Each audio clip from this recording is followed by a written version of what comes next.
എൻ്റെ പ്രിയപ്പെട്ടവരെ,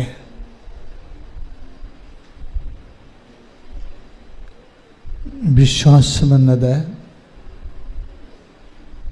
ഒരു ബുദ്ധിപരമായ വ്യാപാരമാകാൻ എൻ്റെ സ്വാഭാവിക അവസ്ഥ അതാണ്. ഒരു ബുദ്ധിപരമായ വിനിമയമാണ് വിശ്വാസം.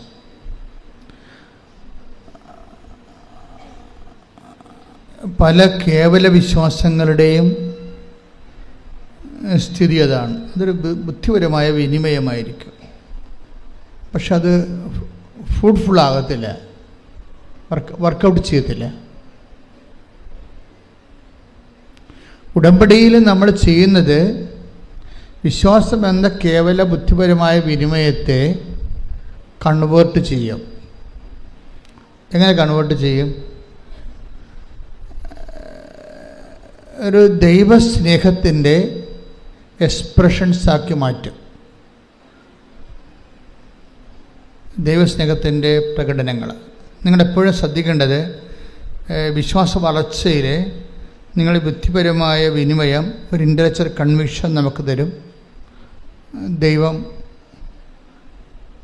ഏത് കാലത്ത് ഏത് സമയത്തും എന്നെ സഹായിക്കും,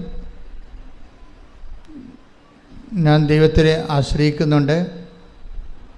ഇല്ലെങ്കിൽ അതിനേക്കാൾ താഴ്ന്ന് ഞങ്ങളുടെ നാട്ടിലും മാതാവില്ലേ, അങ്ങനെ കുറേ സാക്ഷ്യങ്ങൾ വരുന്നുണ്ട്. ഞങ്ങളുടെ നാട്ടിലും മാതാവുണ്ടല്ലോ, പിന്നെ എന്തിനാണ് കെട്ടിയെടുത്ത് ആലപ്പുഴ പോണത് എന്നങ്ങനെ ചെയ്യുന്നു. അപ്പോൾ അതൊരു കേവല വിശ്വാസമാണ്. കേവല വിശ്വാസം ഉള്ള പ്രശ്നം, ഇപ്പം നിങ്ങളുടെ നാട്ടിൽ നിങ്ങൾ നിന്നാലും ഇവിടെ നിന്നാലും കേവല വിശ്വാസക്കാർക്ക്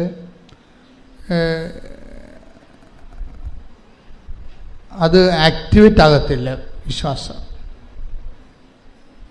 നമ്മൾ റീചാർജ് ചെയ്യാം, പക്ഷേ ആക്ടിവേറ്റ് ആകുന്നത് വേറെ ഒരു ഫങ്ഷനാണ് അല്ലേ. മൊബൈലിൽ നമുക്ക് റീചാർജ് ചെയ്യാൻ പറ്റും, പക്ഷേ ആക്ടിവേറ്റ് ആകുന്നത് വേറെ ഒരു ഫങ്ഷനാണ്. അതുപോലെ വി ക്യാൻ ഹാവ് ഫെയ്ത്ത്, പക്ഷെ ആ ഫെയ്ത്ത് ഒരു സാക്ഷ്യത്തിലേക്ക് പ്രവേശിക്കുന്നത് അതിൻ്റെ കണ്ടൻറ്റ് ബേസ് വേറെയാണ്. അതിൻ്റെ അകത്ത് സ്നേഹത്തിൻ്റെ എലമെൻറ്റ്സ് വേണം. ഉടമ്പടിയിൽ പുരോഗമിക്കുന്നുണ്ടെങ്കിൽ നിങ്ങൾ ഇൻട്രോസ്പെക്റ്റ് ചെയ്യേണ്ട ഒരു വിഷയം, എൻ്റെ ഫെയ്ത്ത് കണ്ടൻറ്റിൽ കണ്ടൻറ്റ് ഓഫ് ലവ് ഉണ്ടോ എന്ന് നോക്കണം. നമുക്ക് ആ വിഷയത്തിലൊക്കെ ആധ്യാത്മിക ജീവിതത്തിൽ ഇത്തിരി ബുദ്ധി ഉപയോഗിക്കുന്നത് തെറ്റൊന്നുമില്ല. ഞാൻ നിങ്ങളുടെ വിശ്വാസത്തിൽ കണ്ടൻറ്റ് ഓഫ് ലവ് ഉണ്ടോ ഇല്ലയെന്ന് നോക്കണം. എന്നിട്ട് അതിൻ്റെ കുറവാണ് പരിഹരിക്കേണ്ടത്. കുറവ് പരിഹരിച്ച് മാത്രമേ നമുക്ക് വിശ്വാസ പുരോഗതി പ്രാപിക്കാൻ പറ്റത്തുള്ളൂ. അല്ലെങ്കിൽ ഇങ്ങനെ സ്റ്റാറ്റസ് കോ മെയിൻറ്റെയിൻ ചെയ്ത് പോകും, തൽസ്ഥിതി നിലനിന്ന് പോകും. നമുക്കൊരു 10 ഡിഗ്രി ഫെയ്ത്ത് ഉണ്ട്, നമ്മളെങ്ങനെ തലകുത്തി പോയി. ഇപ്പോൾ നിങ്ങൾക്ക് അതിൻ്റെ അകത്ത് ഈ കൃപാസനത്തിൽ വന്ന് എൻ്റെ പേരിൽ രോഗികളെ ശുശ്രൂഷിക്കാം, വീട്ടിലെ സഹായം കൊടുക്കാം, അമ്മയെ സഹായിക്കാം, അല്ലെങ്കിൽ അപ്പനെ സഹായിക്കാം, പിന്നെ പാവപ്പെട്ടവരെ സഹായിക്കാം. പക്ഷേ ഇങ്ങനെയൊക്കെ സഹായിച്ചാലും ചില സമയത്ത് നിങ്ങളുടെ വിശ്വാസത്തിലൊരു വളർച്ച ഉണ്ടാകാൻ ചിലപ്പോൾ സാധ്യതയുണ്ടാകത്തില്ല. അതെന്തുകൊണ്ടാണ്? അത് നിങ്ങൾ ടെക്നിക്കലി ഫങ്ഷനിലായതുകൊണ്ടാണ്, സാങ്കേതികമായിട്ട് ഫങ്ഷനിലാകുന്നത് കൊണ്ടാണ്. സാങ്കേതികമായിട്ടല്ല എൻ്റെ അത് വരണത്.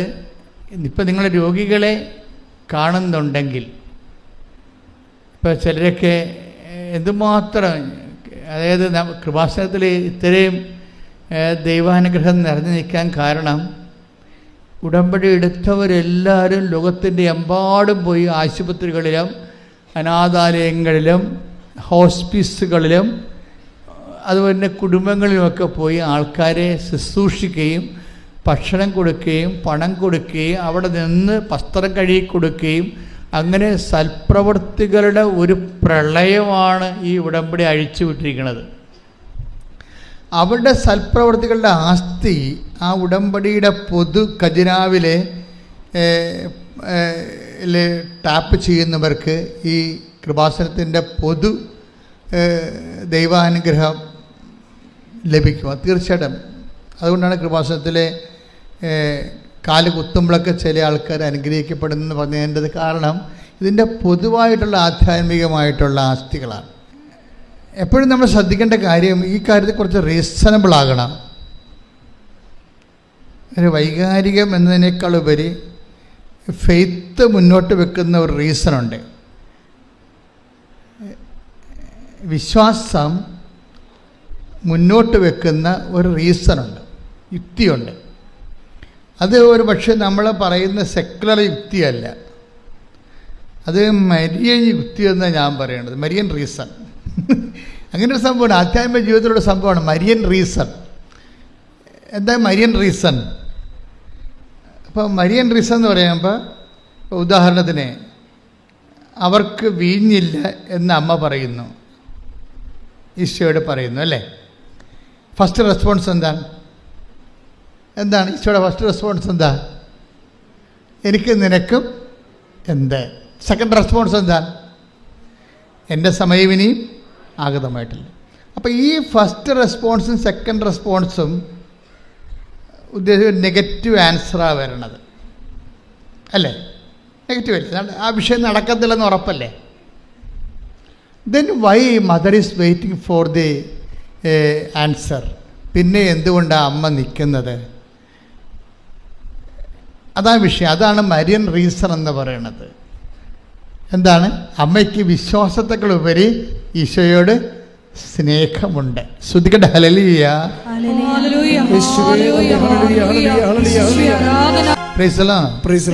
ഇത്രയും നേരം ഈശോ പറഞ്ഞതിൽ നിന്ന് എന്ത് മനസ്സിലായി? നമുക്ക് വിശ്വാസമുണ്ടാകാം, അത് കേവല വിശ്വാസമാണ്.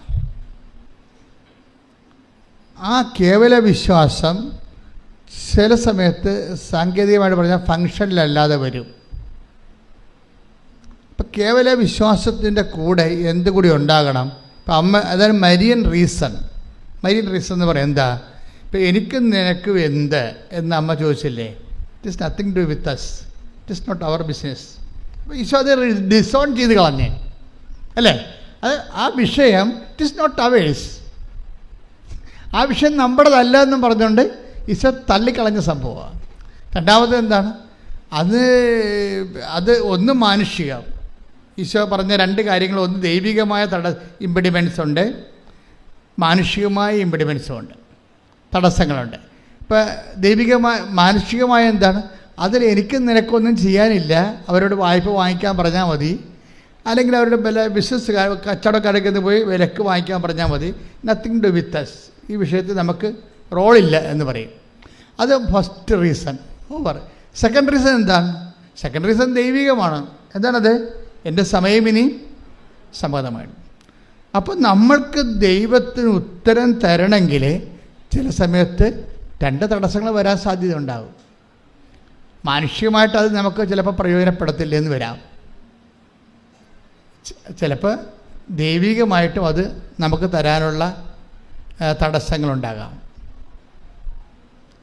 ചിലപ്പോൾ നമ്മുടെ കുറവായിരിക്കും അത്. ദൈവികമായിട്ടൊരു അനുഗ്രഹം കിട്ടുന്നതിനുള്ള മെറിറ്റ് ചിലപ്പോൾ നമുക്ക് ഉണ്ടാകത്തില്ല. അതാണ് നമ്മുടെ കുറവായിട്ട് വരാൻ സാധ്യത.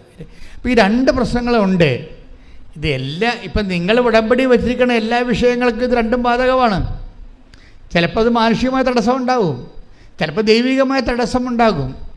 എന്നിട്ട് നമ്മൾ ഈ മാനുഷികമായ തടസ്സമുള്ള വിഷയം, ഇപ്പം നിങ്ങളുടെ ജപ്തി നടപടി, അല്ലെങ്കിൽ നിങ്ങളുടെ കല്യാണം വെക്കണില്ല, അല്ലെങ്കിൽ നിങ്ങളുടെ മക്കളെ നിങ്ങൾക്ക് കിട്ടണില്ല, ജോലി കിട്ടണില്ല, ജോലി സ്ഥലത്തെ പ്രശ്നം, നിങ്ങൾക്ക് PR ആകുന്നില്ല, പെൻഷൻ കിട്ടിയിട്ട് അംഗീകരിച്ചിട്ട് നിങ്ങൾക്ക് കിട്ടണില്ല, ഇങ്ങനെ എന്തെല്ലാം പ്രശ്നമാണ്, ഇല്ലായ്മയെല്ലാം ഉള്ളത്. അപ്പോൾ അതെല്ലാം ഈ പ്രശ്നങ്ങളെല്ലാം എന്തിൻ്റെങ്കിലും ഒരു ആബ്സെൻസാണ്. പ്രശ്നങ്ങളെല്ലാം എന്തിൻ്റെ ആബ്സെൻസ് ആകും? പ്രശ്നങ്ങളെല്ലാം നമുക്കുണ്ടാകുന്ന പ്രശ്നങ്ങൾ, ജപ്തി ആയാലും എന്ത് സംഭവമായാലും എല്ലാ പ്രശ്നങ്ങളും എന്തിൻ്റെങ്കിലും ഒരു ആബ്സെൻസാണ്. എന്തെങ്കിലും ഒരു പോരായ്മയാണ്. ഇപ്പോൾ രോഗമാണത് ആരോഗ്യത്തിൻ്റെ പോരായ്മ, ഇല്ലായ്മയാണല്ലോ. ഇതിനെ എല്ലാത്തിനും ഇങ്ങനെ പ്രശ്നങ്ങളെല്ലാം ഇല്ലായ്മ എന്നുള്ള രീതിയിലാണ് ബൈബിൾ അപ്രോച്ച് ചെയ്യണത്. ദാറ്റ് മീൻസ് ബൈബിൾ ഇല്ല എന്ന് പറഞ്ഞാൽ എൻ്റെ അർത്ഥം മെരിറ്റ് ഇല്ലെന്ന് എൻ്റെ അർത്ഥം. ബൈബിളിൻ്റെ രീതിയാണല്ലോ പറയേണ്ടത്. ഒരു ഇല്ലായ്മ. ഇപ്പോൾ അമ്മ എന്താ പറയണത്? അവർക്ക് വീഞ്ഞ് ഇല്ല. അവിടെ പ്രശ്നത്തെ മുഴുവന് അഭിമാന പ്രശ്നം ഉണ്ടായതിൻ്റെ അകത്ത് നാണം കെട്ടി അവിടെ നിന്ന് പിരിയത്തുള്ള ആ വിഷയം. പക്ഷെ അവർക്ക് ആ നാണം കെട്ടി പിരിയാൻ സാധ്യതയുള്ള വിഷയമാണത്. അപമാന പ്രശ്നമുണ്ടതിൻ്റെ അകത്ത്. നമ്മുടെ എല്ലാ വിജയമയുടെ മുമ്പിൽ നമ്മൾ ടെൻഷൻ അടിക്കണ എന്താ കാര്യം? നമ്മൾ ടെൻഷൻ അടിക്കാൻ കാര്യം അതൊരു അപമാനമായിട്ട് മാറുമോ ഇല്ലയെന്ന് നമുക്ക് ബുദ്ധിമുട്ടുള്ളത് കൊണ്ടാണ് നമ്മളത് വിഷയമാക്കുന്നത്. ഇങ്ങനെയുള്ള എല്ലാ വിഷയവും മൂടി വെച്ചുകൊണ്ട് അതിനെ അഡ്രസ്സ് ചെയ്യണത് സിംഗിൾ വാക്കിലാണ്. They have no wine. അവർക്ക് വീഞ്ഞ് ഇല്ല. അതിൻ്റെ ഉത്തരം വളരെ വ്യക്തമാണ്. അതിന് 2 ഇമ്പഡിമെൻറ്റ്സ് ഉണ്ട്, 2 തടസ്സങ്ങളുണ്ട്. ഒന്ന്, മാനുഷികമായി അത് വലിയ കാര്യം അല്ല. അതാണ് എനിക്ക് നിനക്ക് എന്ത്, അവർക്ക് പർച്ചേസ് ചെയ്യാവുന്ന വിഷയമേ ഉള്ളൂ. അല്ലെങ്കിൽ അവർക്ക് ലെൻറ്റിന് അവർക്ക് ഹെയർ ചെയ്യാം, അത്രേ ഉള്ളൂ. അതിൻ്റെ നമ്മളതിൻ്റെ അകത്ത് ഇൻവോൾവ് ചെയ്യേണ്ട കാര്യമില്ല. It is none of our business എന്ന രീതിയിലാണ് അതിൻ്റെ ഫസ്റ്റ് ആൻസർ വരണത്. സെക്കൻഡ് ആൻസർ എന്താ വരണത്? സെക്കൻഡ് ആൻസർ പറയണത് എൻ്റെ സമയം ഇനി സമാഗതമായി ദൈവികമായ തടസ്സങ്ങളാണ്ട് വേണം. ദൈവികമായി നീ അത് നിനക്ക് സ്വീകരിക്കാനുള്ള സമയമായിട്ടില്ല. ഈ അനുഗ്രഹം ഭൗതികമാണ്, പക്ഷേ ദൈവികമായിട്ട് നിനക്കത് സ്വീകരിക്കാനുള്ള സമയമായിട്ടില്ല. അപ്പോൾ ഇങ്ങനെ 2 ഇമ്പഡിമെൻറ്റ്സ് വന്ന സ്വാഭാവികമായിട്ട് എന്താ പറയേണ്ടത്? ആ ഒരു പ്രെയറിനോട് ഗുഡ് ബൈ പറഞ്ഞ് ബുദ്ധിയും ബോധമുള്ളവർ പോകും. പക്ഷേ എന്തുകൊണ്ട് മറിയം എന്താ ചെയ്യണത്? മറിയം അതിനെ വെയിറ്റ് ചെയ്യാൻ, എന്നിട്ട് മറിയം അതിനെ പരിശുദ്ധാത്മാവിൻ്റെ നിറവിൽ ഒരു പുതിയ പോംവഴി കണ്ടുപിടിക്കുകയാണ്. എന്താണ് അത്? കവനൻ്റൽ ഫോർമുലയാണ് അവിടെ ഉപയോഗിക്കുന്നത്. നമുക്കിത് ഇപ്പോൾ ഈ കാലങ്ങളിലല്ലേ മനസ്സിലായത്. നമ്മൾ വെള്ളം കോരാൻ പറഞ്ഞപ്പോൾ വെള്ളം കോരി, വിറക് കൊട്ടാൻ പറഞ്ഞാൽ വിറക് കെട്ടി എന്നൊക്കെ പറഞ്ഞാൽ നമ്മൾ വായിച്ചുകൊണ്ടും പ്രസംഗിച്ചുകൊണ്ടും പോയത്. ഇപ്പോഴല്ലേ നമ്മൾ മനസ്സിലാക്കണത് ഈ നടക്കാത്ത കാര്യം നടക്കാൻ കവനൻ്റ് ഫോർമുലയാണ് ഉപയോഗിക്കേണ്ടതെന്ന് മനസ്സിലായി.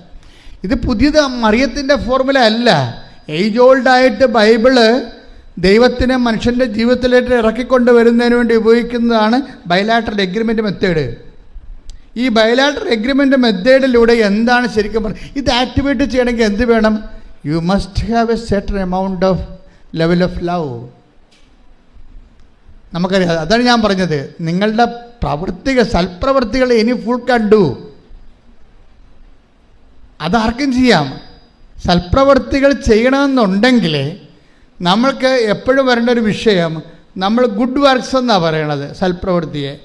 പക്ഷേ ബൈബിൾ ശരിക്കും ദൈവത്തിൻ്റെ മൈൻഡ് ആണ് നമ്മൾ തർജ്ജമ ചെയ്യണമെന്നുണ്ടെങ്കിൽ ഈ സൽപ്രവൃത്തികൾ ഗുഡ് വർക്കുകൾ അല്ല. ശരിക്കും പറഞ്ഞാൽ ദാറ്റ് ഈസ് ഗ്രേസ്ഫുൾ വർക്കാണ്, ഗ്രേസ് ഗിവിങ് വർക്ക്സിനാണ് ഈ പറയുന്നത് ബൈബിൾ എപ്പോഴും സൽപ്രവൃത്തികളുടെ ഇവിടെ കുറഞ്ഞിട്ടാണോ ക്രിസ്തു ആഗതനാകേണ്ടി വരണത്? ക്രിസ്തുവിന് മുമ്പ് എത്രയോ സൽപ്രവർത്തികൾ ചെയ്ത മനുഷ്യർ ഈ ഭൂമിയിലുണ്ട്. സോക്രട്ടീസൊക്കെ നല്ല മനുഷ്യരല്ലായിരുന്നോ? എന്താ അവർക്ക് കുഴപ്പം?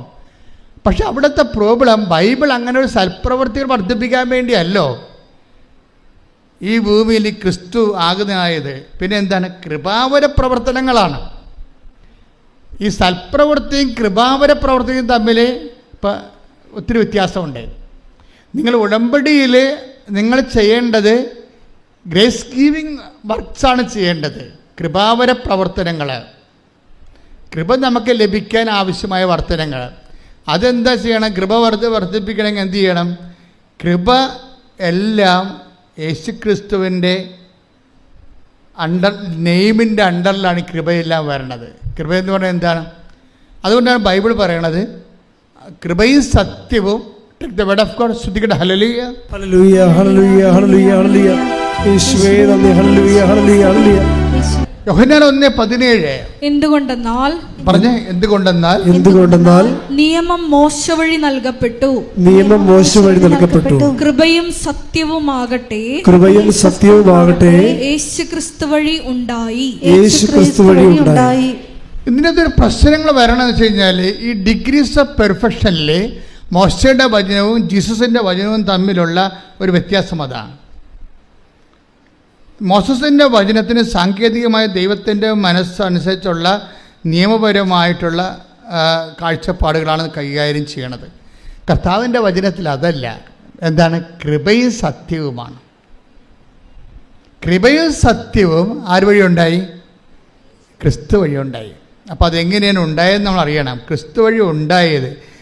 ഉടമ്പടി ടാർഗറ്റ് ചെയ്യണത് സൽപ്രവൃത്തികളല്ല.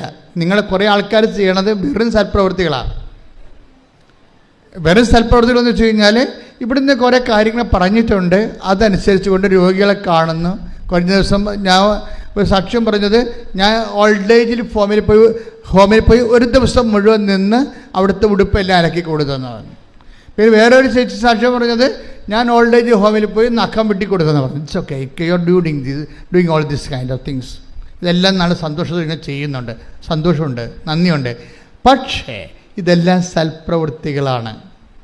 ഈ സൽപ്രവൃത്തികളിൽ നിന്ന് നമുക്ക് കൃപ ഡ്രോൺ ചെയ്യണമെന്നുണ്ടെങ്കിൽ നിങ്ങൾക്ക് വേറെ ഒരു കാര്യം കൂടി വേണം. എന്താ വേണ്ടത്? കൃപ.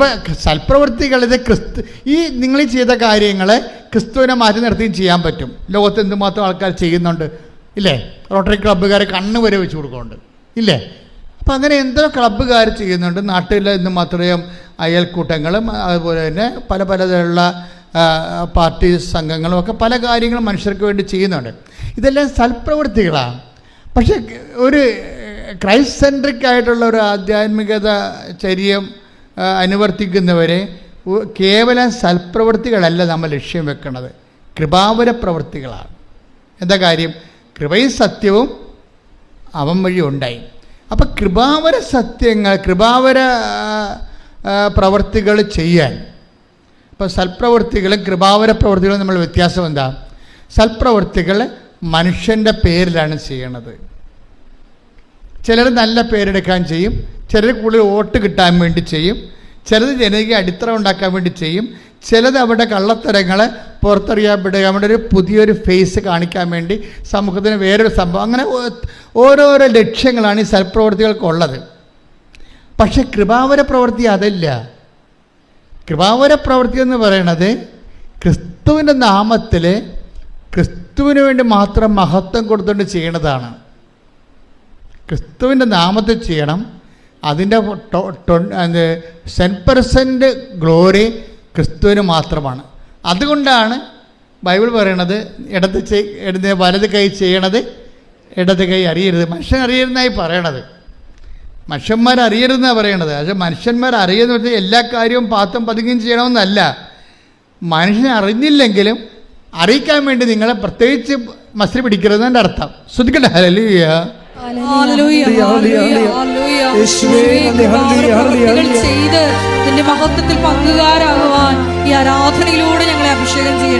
കേവല വിശ്വാസത്തിൽ നിന്ന് സൽപ്രവൃത്തികളിലേക്കും പിന്നെ കൃപാവര പ്രവൃത്തികളിലേക്കും സഭ വെളിപാടുകളുടെ പൂർണ്ണതയിലേക്ക് പോകുന്നത് കാലങ്ങൾ കൊണ്ടാണ്, ഒറ്റയടിക്കല്ല.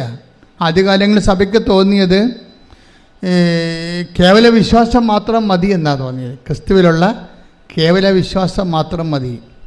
ഒരു മനുഷ്യന് അവനെ റൈച്ചസ് ആകാൻ പറ്റും, നീതീകരിക്കപ്പെടാൻ പറ്റും. ഇപ്പം റോമ 3:28 എടുത്ത് സ്തുതിക്കട്ടെ. ഹല്ലേലൂയ ഹല്ലേലൂയ ഹല്ലേലൂയ ഹല്ലേലൂയ ഹല്ലേലൂയ.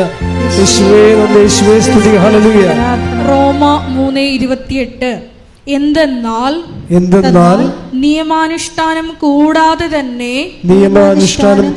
തന്നെ വിശ്വാസത്താൽ മനുഷ്യൻ നീതീകരിക്കപ്പെടുന്നു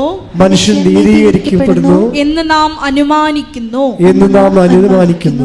അപ്പൊ ആദ്യകാലങ്ങളിലുള്ള കൺസെപ്റ്റ് വിശ്വാസം, ക്രിസ്തുവിലുള്ള ക്രിസ്തു എനിക്ക് വേണ്ടി പീഡ അനുഭവിച്ചു, എൻ്റെ പാപത്തിന് പരിഹാരം ചെയ്തു ക്രിസ്തു.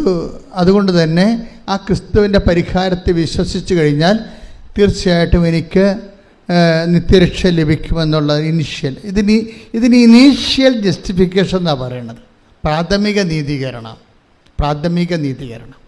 ഇപ്പോൾ കത്തോലിക്ക സഭയെ സംബന്ധിച്ചിടത്തോളം 50,000-ഓളം ആതുര കേന്ദ്രങ്ങളുള്ളത്. ഇത് മാത്രമാണ്. അതായത് നമ്മൾ എന്തുമാത്രം ആതുര സേവന കേന്ദ്രങ്ങളാണ് സഭയ്ക്കുള്ളത്. ഒരു പക്ഷേ ലോകത്തെ ഏറ്റവും കൂടുതൽ ആതുര സേവന കേന്ദ്രങ്ങളുള്ള സഭയ്ക്കാണ്. അത് സഭ എന്താ ഫോളോ ചെയ്യണത്? സഭ ഫോളോ ചെയ്യണത് വിശ്വാസം മാത്രം പോരാ, പിന്നെ എന്താണ്? പ്രവൃത്തി കൂടി വേണം. അത് പറയാൻ കാരണം എന്താണ്? അത് ഈ സെൻറ്റ് പോൾ തന്നെ പിന്നീട് തീത്തോസിലേക്ക് വരുമ്പോൾ തീത്തോസ് 3:8 എടുത്ത്. തീത്തോസ് 3:8 ഇപ്പറഞ്ഞത് സത്യമാണ്. ഈ പറഞ്ഞത് സത്യമാണ്. ദൈവത്തിൽ വിശ്വസിച്ചവർ സൽപ്രവൃത്തികൾ ചെയ്യുന്നതിൽ ജാഗരൂകരായിരിക്കാൻ വേണ്ടി ഇക്കാര്യങ്ങളിൽ നീ സമ്മർദ്ദം ചെലുത്തണം എന്ന് ഞാൻ ആഗ്രഹിക്കുന്നു. ഇവയെല്ലാം ശ്രേഷ്ഠവും മനുഷ്യർക്ക് പ്രയോജനകരവുമാണ്. അതിന്റെ പ്രശ്നത്തിൽ സൽപ്രവൃത്തികൾ ആദ്യം വിശ്വാസം മതി എന്ന് പറഞ്ഞ സെന്റ് പോൾ തന്നെ കുറച്ച് കഴിയുമ്പോൾ മാറും. 10 കൊല്ലം കഴിയുമ്പോൾ മാറും. റോമാലേഖനം എഴുതി 56-ലാണ്, ടൈറ്റസ് എഴുതി 66-ലാണ്. 10 കൊല്ലം. 10 കൊല്ലത്തിന് ശേഷം കഴിയുമ്പോൾ അദ്ദേഹത്തിന് മനസ്സിലായി വിശ്വാസം മാത്രം പോരാ, പിന്നെന്താണ്? അപ്പോൾ നമ്മൾ ദൈവത്തിൻ്റെ കാര്യങ്ങൾ അറിയണത് ദൈവത്തിലിങ്ങനെ ജീവിക്കുന്ന അനുസരിച്ച് ക്രൊണോളജിക്കലായിട്ട് നമ്മൾ ജീവിച്ച് വരുമ്പോഴല്ലേ ദൈവം ഓരോരോ കാര്യം നമുക്ക് വെളിപ്പെടുത്തി വെളിപാടിൻ്റെ പൂർണ്ണതയിലേക്ക് നമ്മളെ കൊണ്ടുവരണേ. അങ്ങനെ വരാൻ കാരണം എന്താണെന്ന് വെച്ച് കഴിഞ്ഞാൽ ഇപ്പോൾ AD 56 വിശ്വാസം ഒരാൾ നീതീകരിക്കപ്പെടുന്നത്, നിത്യരക്ഷ പ്രാപിക്കണത് അയാൾ വിശ്വാസം മൂലമാണെന്ന് മതി. പക്ഷേ അതിനിടയ്ക്ക് യാക്കോബ് ഒരു 5 കൊല്ലം കഴിഞ്ഞപ്പോൾ യാക്കോബ് പറഞ്ഞ് ഇത് നടക്കുമെന്ന് തോന്നുന്നില്ല. യാക്കോബ് ഒരു 60 ആയപ്പോൾ AD 56 റോമാലേഖനം എടുത്തിട്ട് 60 ആയപ്പോൾ യാക്കോബ് പറഞ്ഞ് അത് പ്രവൃത്തി വേണമെന്ന് പറഞ്ഞ്. അങ്ങനെയാണ് ഈ സൽപ്രവൃത്തി വരണത്. യാക്കോബിന്റെ ലേഖനം എടുത്ത് 2:24 മനുഷ്യൻ വിശ്വാസം കൊണ്ട് മാത്രമല്ല പ്രവൃത്തികളാലുമാണ് നീതീകരിക്കപ്പെടുന്നതെന്ന് നിങ്ങൾ അറിയുന്നു. 56 AD 54 കർത്താവ് മരിച്ച് 56 വർഷം കഴിഞ്ഞപ്പോഴാണ് കേവലമായിട്ട് പറയാം. 56 കർത്താവ് ജനിച്ച് ഒരു 56 വർഷം കഴിയുമ്പോൾ നമ്മൾ സെൻറ്റ് പോളിൻ്റെ ആദ്യത്തെ ലേഖനം പുറത്തു വരുന്നത് റോമ. അവിടെ പറയുന്നത് എന്താണ്? വിശ്വാസം മതി, നമ്മൾ ക്രിസ്തുവിലുള്ള വിശ്വാസം കൊണ്ട് നമ്മൾ നീതീകരിക്കപ്പെടും. അപ്പോസ്തലന്മാരുടെ ഇടയിൽ ചർച്ചയായി. പിന്നെ ജെറുസലേം സൂനദോസ് തുടങ്ങാൻ നേരത്ത് സൂനദോസിൻ്റെ ഇടയ്ക്ക് കൃത്യമായ ഐഡിയ കിട്ടാൻ വേണ്ടി യാക്കോബ്, കർത്താവിൻ്റെ സഹോദരൻ യാക്കോബ് പറഞ്ഞു വിശ്വാസം മാത്രം പോരാ, സിനഗോഗ് ശ്രദ്ധിക്കണം. ജെറുസലേം സൂനദോസ് നടന്നുകൊണ്ടിരിക്കണം ആദ്യത്തെ. അപ്പോൾ നിങ്ങൾ അവിടെയാണ് യാക്കോബ് അഡ്രസ്സ് ചെയ്യണത്. വിശ്വാസം മാത്രം പോരാ, മറിച്ച് എന്ത് വേണം? പ്രവൃത്തി വേണം. യാക്കോബിൻ്റെ ഈ ലേഖനമാണ് ലോകത്തെ മാറ്റിക്കളഞ്ഞത്. ലോകത്ത് ഇന്ന് കാണുന്ന ഈ സഭയുടെ എല്ലാവിധ ആതുര സേവനങ്ങളെയും അതുപോലെ തന്നെ അവകാശ പോരാട്ടങ്ങളെയും അതുപോലെ തന്നെ മനുഷ്യോചിതമായ എല്ലാ നടപടികളെയും ശുശ്രൂഷകളെയും എല്ലാം കുഞ്ഞുങ്ങളെ, ഇപ്പോൾ ഓട്ടിസം ബാധിച്ച കുഞ്ഞുങ്ങളെ, ജന്മന കിടപ്പിലായ കുഞ്ഞുങ്ങൾ, എന്തുമാത്രം കുഞ്ഞുങ്ങളെയാണ്, എന്തുമാത്രം സിസ്റ്റേഴ്സ് നോക്കണത് ലോകം മുഴുവനും. അതെല്ലാം കാര്യം യാക്കോബിൻ്റെ ലേഖനമാണ്. യാക്കോബിൻ്റെ ലേഖനം എന്ന് പറയുന്നത് വല്ലാത്തൊരു ലേഖനമായിപ്പോയി. അപ്പോൾ അത് സെൻറ്റ് പോൾ പറഞ്ഞതിന് ശേഷം സെൻറ്റ് പോൾ കർത്താവിനെ കണ്ടിട്ടില്ലല്ലോ, അതാണ് പ്രശ്നം. അതിനുശേഷം പക്ഷെ കർത്താവിൻ്റെ കൂടെ നടന്ന ആളാണ് യാക്കോബ്. യാക്കോബ് കർത്താവിന് മൈൻഡ് റീഡ് ചെയ്തേച്ച് പറഞ്ഞ് പ്രവൃത്തിയില്ലാതെ വിശ്വാസം നീതീകരിക്കപ്പെടത്തില്ല എന്ന് പറയും. ജസ്റ്റിഫൈ ആകത്തില്ല. നിത്യരക്ഷ പ്രാപിക്കണേ പ്രവൃത്തി വേണം. അതുകൊണ്ട് യാക്കോബ് 5 കൊല്ലം സെൻറ്റ് പോളിൻ്റെ ലേഖനം കഴിഞ്ഞ് 5 കൊല്ലം കഴിഞ്ഞപ്പോൾ 60 പറയും. അതൊന്നിട്ട് വായിച്ച് യാക്കോബ് 2:24 ശ്രുതികണ്ട ഹല്ലേലൂയ. വിശ്വാസം കൊണ്ട് മാത്രമല്ല പ്രവൃത്തികളാലുമാണ് നീതീകരിക്കപ്പെടുന്നതെന്ന് നിങ്ങൾ അറിയുന്നു. അപ്പൊ ജെറുസലേം സൂനദോസിൽ തീരുമാനം നിലപാട് കൃത്യമായി. അപ്പോൾ യാക്കോബ് പൗലോസ് അപ്പോസ്തലനും മനസ്സിലായി സഭയുടെ കറക്റ്റ് നിലപാട്. അപ്പോൾ പൗലോസ് അപ്പോസ്തലനും മനസ്സിലായി പ്രവൃത്തിയാണ് മൂലമാണ് വിശ്വാസം നീതീകരിക്കപ്പെടുന്നത്. അപ്പോൾ പിന്നീട് 5 കൊല്ലം കഴിഞ്ഞപ്പോഴാണ് ടൈറ്റസ് ലേഖനം എഴുതുന്നത്. 5 കൊല്ലം കഴിയുമ്പോൾ ടൈറ്റസ് ലേഖനം എഴുതുമ്പോൾ, തീത്തോസിൻ്റെ ലേഖനം എഴുതുമ്പോൾ സെൻറ്റ് പോൾ പറയും, എന്താ പറഞ്ഞിരിക്കുന്നത്? 3:8 ശ്രുതികട ഹല്ലേലൂയ ഹല്ലേലൂയ ഹല്ലേലൂയ ഹല്ലേലൂയ യേശുവേ നന്ദി ഹല്ലേലൂയ. ഈ പറഞ്ഞത് സത്യമാണ്. ഈ പറഞ്ഞത് സത്യമാണ്. ദൈവത്തിൽ വിശ്വസിച്ചവർ സൽപ്രവൃത്തികൾ ചെയ്യുന്നതിൽ ജാഗരൂകരായിരിക്കാൻ വേണ്ടി ഇക്കാര്യങ്ങളിൽ നീ സമ്മർദ്ദം ചെലുത്തണം എന്ന് ഞാൻ ആഗ്രഹിക്കുന്നു. ഇവയെല്ലാം ശ്രേഷ്ഠവും മനുഷ്യർക്ക് പ്രയോജനകരവുമാണ്. നമ്മൾ എന്താണ് ഈ വിഷയം ഇത്രയും സീരിയസ് പഠിപ്പിക്കാൻ കാരണം ഉടമ്പടി എന്ന് പറയുന്നത് മുഴുവനും പ്രവൃത്തികളാണ്. പ്രാർത്ഥനയുടെ അംശം അതിൻ്റെ അകത്ത് 30% ഉള്ളു, ബാക്കിയെല്ലാം പ്രവൃത്തിയുടേതാണ്. അപ്പോൾ ഈ പ്രവൃത്തികൾ ചെയ്യുന്നവരെ 2 കാര്യം മനസ്സിലാക്കണം. ഒന്നാമത്തെ ഇത് വർക്കൗട്ട് ഫയർ ആകണമെന്നുണ്ടെങ്കിൽ പ്രവൃത്തികൾ ചെയ്യണം. പക്ഷേ this is not my point. എൻ്റെ പോയിൻ്റ് ഇതുമല്ല. ഞാൻ എന്താ നിങ്ങൾ പറഞ്ഞത്? ഈ സൽപ്രവൃത്തികൾ ഒരു ക്രിസ്തുഇതരമായിട്ട് ക്രിസ്തുവിനെ മാറ്റി നിർത്തിക്കൊണ്ട് we can do so many good works, അതൊന്നും കൗണ്ടഡ് ആകത്തില്ല. എന്താ കാര്യം?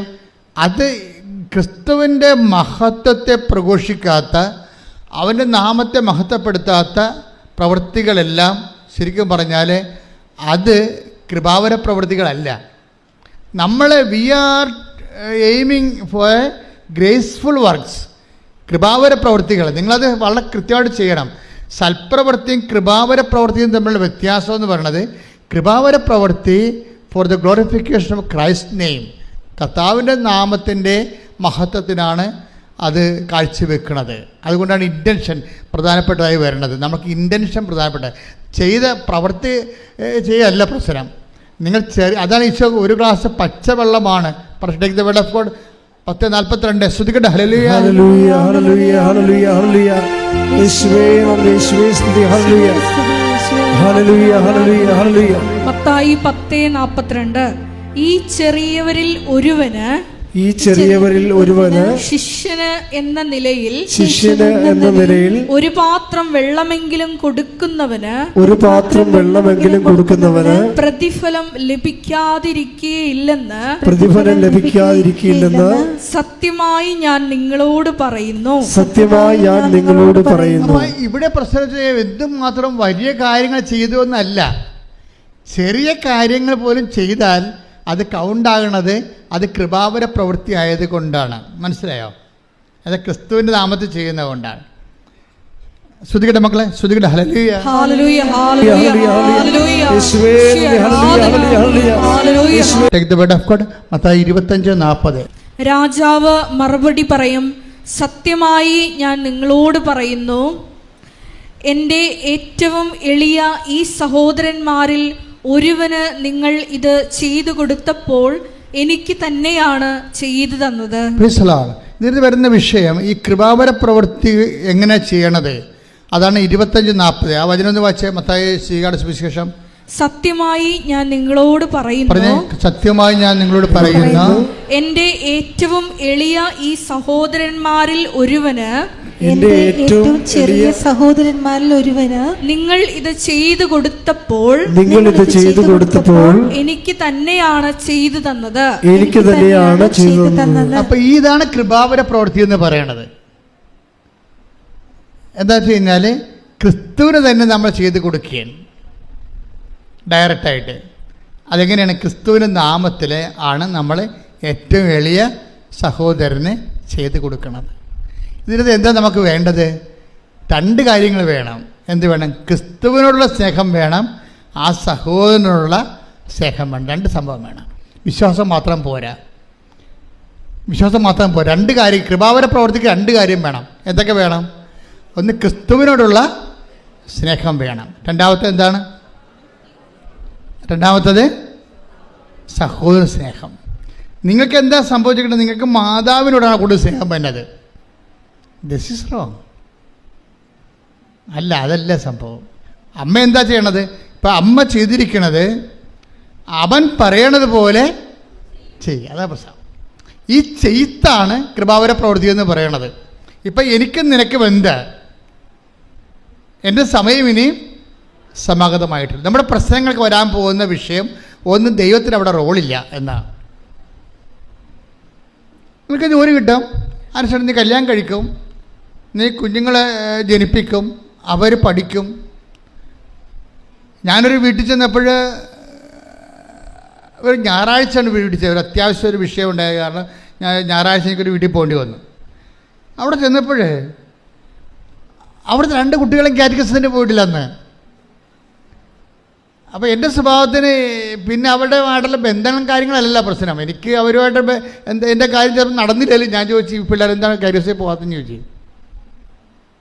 നിങ്ങളൊരു വീട്ടിൽ ഉടമ്പടി എടുത്തവരാണ് നിങ്ങളെങ്കിൽ, നിങ്ങളൊരു വീട്ടിൽ ചെല്ലുമ്പോൾ ഒരു വീട്ടിൽ കാറ്റഗിസത്തിന് പോകാതെ കുർബാനക്ക് പോകാതെ ഒരു വ്യക്തി ഉണ്ടെങ്കിൽ, നിങ്ങൾ ദൈവസ്നേഹമുണ്ടെങ്കിൽ നിങ്ങൾ ചോദിക്കും.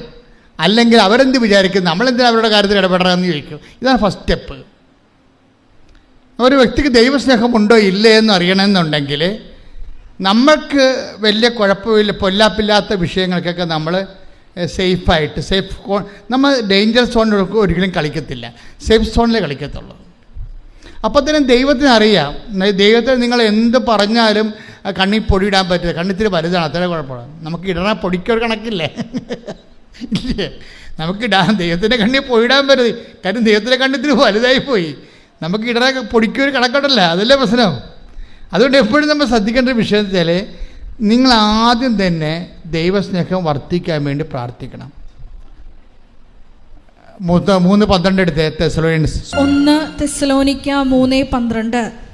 ഞങ്ങൾക്ക് നിങ്ങളോടുള്ള സ്നേഹം പോലെ, പറഞ്ഞേ, ഞങ്ങൾക്ക് നിങ്ങളോടുള്ള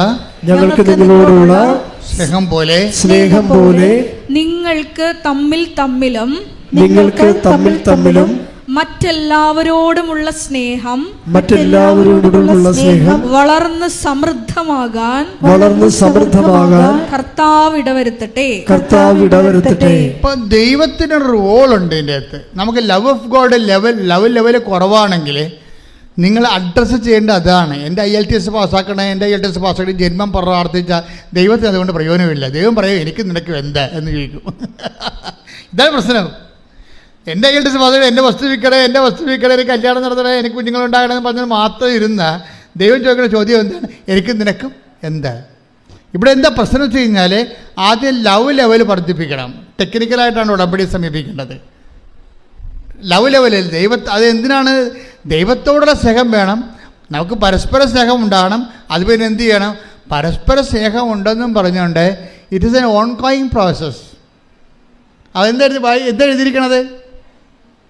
വളർന്ന് ഞങ്ങൾക്ക് നിങ്ങളോടുള്ള സ്നേഹം പോലെ,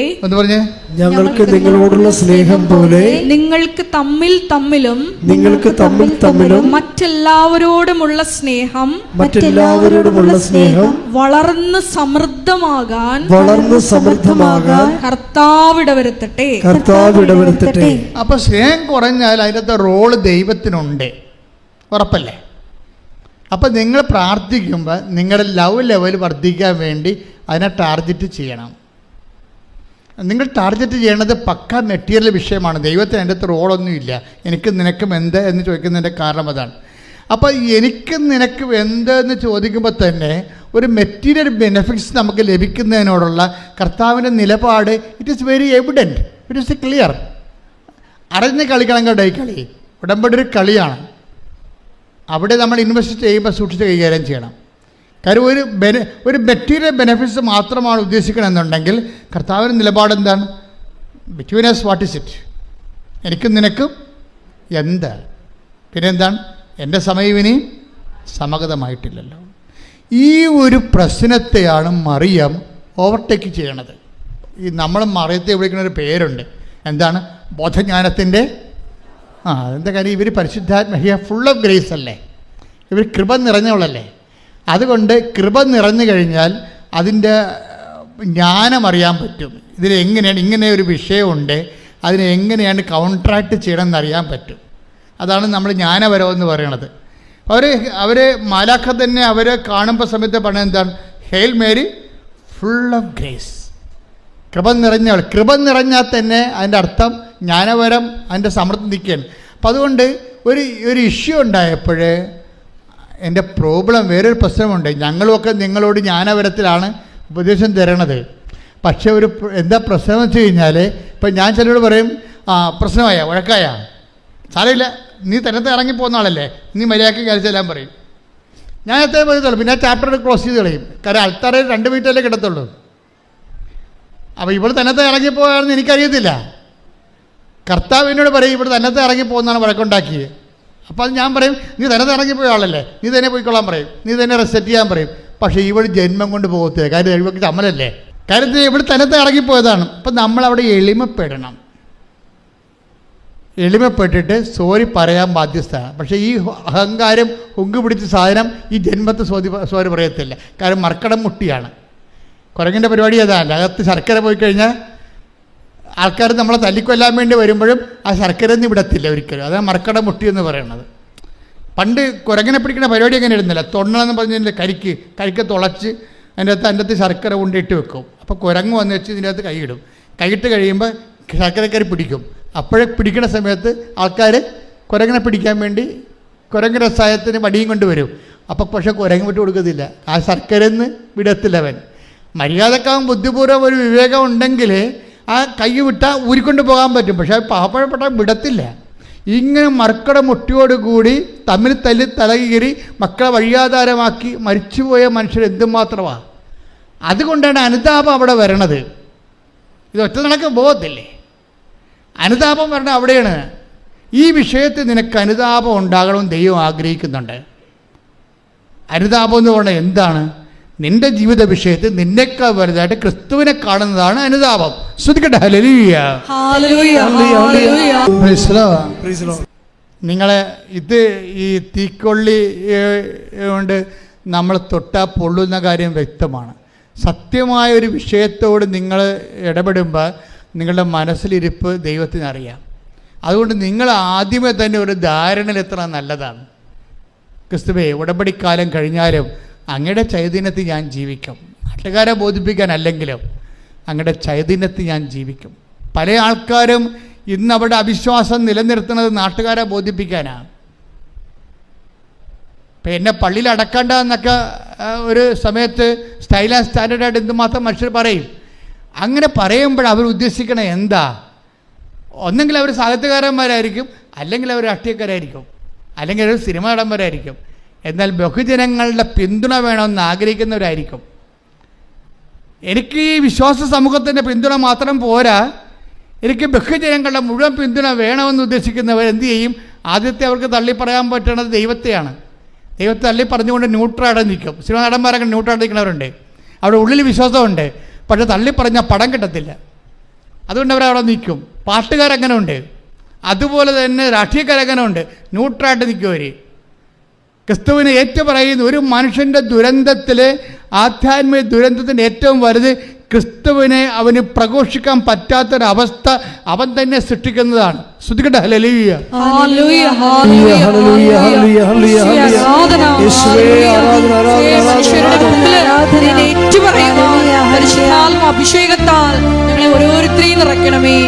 ഈ സൽപ്രവൃത്തികളുടെയും നീതീകരണത്തിൻ്റെയൊക്കെ ഒരു വിഷയം എന്ന് പറയണത് ഇത് ഏതെങ്കിലും ഒക്കേഷനിൽ ചെയ്തു വരണ സംഭവമല്ല. ഇത് നിത്യത വരെ ചെയ്തുകൊണ്ട് പോകുന്ന കാര്യമാണ്. ഇത് ഓൺഗോയിങ് ജസ്റ്റിഫിക്കേഷൻ എന്ന് പറയും. എന്ന് വെച്ച് കഴിഞ്ഞാൽ ഒരു തുടർ നീതീകരണ പ്രക്രിയ. അദ്ദേഹം പറയാണ്, എവിടെയാണ് ഇത്? നമുക്ക് IELTS പാസ്സായ പോരാ, കാനഡയിൽ പോകാനേ പറ്റത്തുള്ളൂ. കാനഡ കഴിഞ്ഞ രാജ്യങ്ങളുണ്ട്, അതിൻ്റെ പേര് ദൈവരാജ്യം എന്നാണ്. ശ്രദ്ധിക്കട്ടെ. ഹല്ലേലൂയ. അവസാന നീതീകരണം ലഭിക്കണവരെ ഒരാത്മാവ് അസ്വസ്ഥമായിരിക്കും. സത്യമായ ദൈവത്തെ കണ്ടെത്തിയ മനുഷ്യരെ അവസാനത്തെ നീതീകരണം കിട്ടുന്നത് എപ്പോഴാണ്? 25:34. അനന്തരം രാജാവ് പറഞ്ഞേ. അനന്തരം രാജാവ് തന്റെ വലതുഭാഗത്തുള്ളവരോട് അരുളി ചെയ്യും, തന്റെ വലതുഭാഗത്തുള്ളവരോട് അരുളി ചെയ്യും, എന്റെ പിതാവിനാൽ അനുഗ്രഹിക്കപ്പെട്ടവരെ, എന്റെ പിതാവിനാൽ അനുഗ്രഹിക്കപ്പെട്ടവരെ, വരുവിൻ. വരുവിൻ. ലോകസ്ഥാപനം മുതൽ നിങ്ങൾക്കായി സജ്ജമാക്കിയിരിക്കുന്ന രാജ്യം അവകാശപ്പെടുത്തുവിൻ. ഇതാണ് ലാസ്റ്റ് ജസ്റ്റിഫിക്കേഷൻ. നിങ്ങൾക്കായി ഒരുക്കിയിരിക്കുന്ന രാജ്യം അവകാശപ്പെടുത്താൻ പറയണത് വരെ we are in the process of justification. നീതികണ്ഠത്തിൻ്റെ പ്രോസസ്സാണ്. അച്ഛൻ എന്താ ഇങ്ങനെ പറയണമെന്ന് ചോദിച്ചു കഴിഞ്ഞാൽ, നിങ്ങളൊരു ഒക്കേഷണൽ ജസ്റ്റിഫിക്കേഷന് വേണ്ടി കുറച്ച് സൽപ്രവൃത്തികൾ ഇപ്പം ചെയ്യുകയാണ്. ഇതിനകത്ത് വരുന്നവർ ഇതുകൊണ്ട് ഉടമ്പടി ലാഗ് ചെയ്യണതിൻ്റെ കാരണം, ഒന്ന്, നിങ്ങൾ ഇതുകൊണ്ട് അവസാനിപ്പിക്കാൻ പോകുന്ന ദൈവത്തിന് അറിയാം. രണ്ട്, നിങ്ങളിത് ചെയ്യണ ദൈവസ്നേഹത്തോടെ അല്ല. അപ്പം പിന്നെ ഇത് ഓവർകം ചെയ്യാനുള്ള മാർഗം എന്താണ്? ദൈവത്തോട് നേരത്തെ മുൻകൂർ ജാമ്യം പറയണം. ഞാൻ ഇതുകൊണ്ട് ക്രിസ്തീയ ജീവിതം അവസാനിപ്പിക്കത്തില്ല, ഞാൻ ദൈവസ്നേഹത്തോട് മാത്രമേ എൻ്റെ ജീവിതം ചെയ്യത്തുള്ളൂ. പക്ഷേ ഇങ്ങനെ നൗ ആൻഡ് ദെൻ ആയിട്ടൊരു വ്യക്തിക്ക് അത് ഐഡിയലല്ല. നൗ ആൻഡ് ദെൻ, അപ്പോഴും ഇപ്പോഴൊക്കെ ആയിട്ട് കുറച്ച് സൽപ്രവർത്തികൾ ചെയ്ത് അത് ഫങ്ഷനായിട്ട് മാറ്റാം. പക്ഷേ മിഷനായിട്ടാണ് ഇത് വരേണ്ടത്. എന്താ കാര്യം വെച്ച് കഴിഞ്ഞാൽ, നാം ഇപ്പം ക്രിസ്തീയ ജീവിതം യോഹന്നാന്റെ സുവിശേഷം 14-15 എടുത്ത് ശ്രദ്ധിക്കട്ടെ. ഹല്ലേലൂയ, ഹല്ലേലൂയ, ഹല്ലേലൂയ, ഹല്ലേലൂയ, ഹല്ലേലൂയ. യേശുവേ നന്ദി. ഹല്ലേലൂയ, ഹല്ലേലൂയ. യേശുവേ സ്തുതി. ഹല്ലേലൂയ. 14:15. യോഹന്നാൻ 14:15. നിങ്ങൾ എന്നെ സ്നേഹിക്കുന്നുവെങ്കിൽ, പറഞ്ഞ്, നിങ്ങൾ എന്നെ സ്നേഹിക്കുന്നുവെങ്കിൽ എന്റെ കൽപ്പന പാലിക്കും. എന്റെ കൽപ്പന പാലിക്കും. അടുത്ത വചനം വായിച്ച്. ഞാൻ പിതാവിനോട് അപേക്ഷിക്കുകയും എന്നേക്കും നിങ്ങളോട് കൂടെയായിരിക്കാൻ മറ്റൊരു സഹായകനെ അവിടുന്ന് നിങ്ങൾക്ക് തരികയും ചെയ്യും. അപ്പൊ ഒന്ന്, ഈ കാര്യങ്ങളെല്ലാം 14-15 അനുസരിച്ചാണ് ചെയ്യേണ്ടത്. എന്താണ്? ദൈവസ്നേഹത്തോടെയാണ് ചെയ്യേണ്ടത്.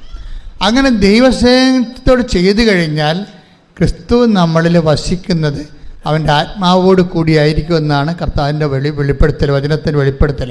പ്രാർത്ഥിക്കുക. കർത്താവായ ദൈവമേ, അപ്പോഴും ഇപ്പോഴും നല്ല പ്രവൃത്തികൾ ചെയ്യുന്ന കാര്യം കാണാനുള്ള കാര്യപരിപാടിയേക്കാൾ സത്യസന്ധമായി ജീവിതം സുവിശേഷ സ്നേഹത്താൽ ദൈവസ്നേഹത്തോടെ പുനഃക്രമീകരിച്ചുകൊണ്ട് കൃപയിൽ നിറയുവാൻ വളരുവാൻ എന്നെ അഭിഷേകം ചെയ്യട്ടെ.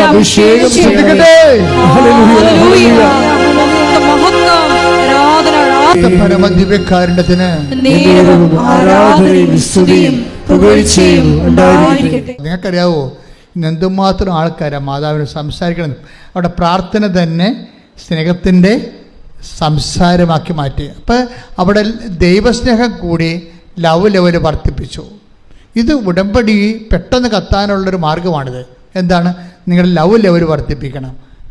ലവ് ലെവൽ വർദ്ധിപ്പിക്കുമ്പോൾ ഒരു കുഴപ്പമുണ്ട്. എന്താ പ്രശ്നം?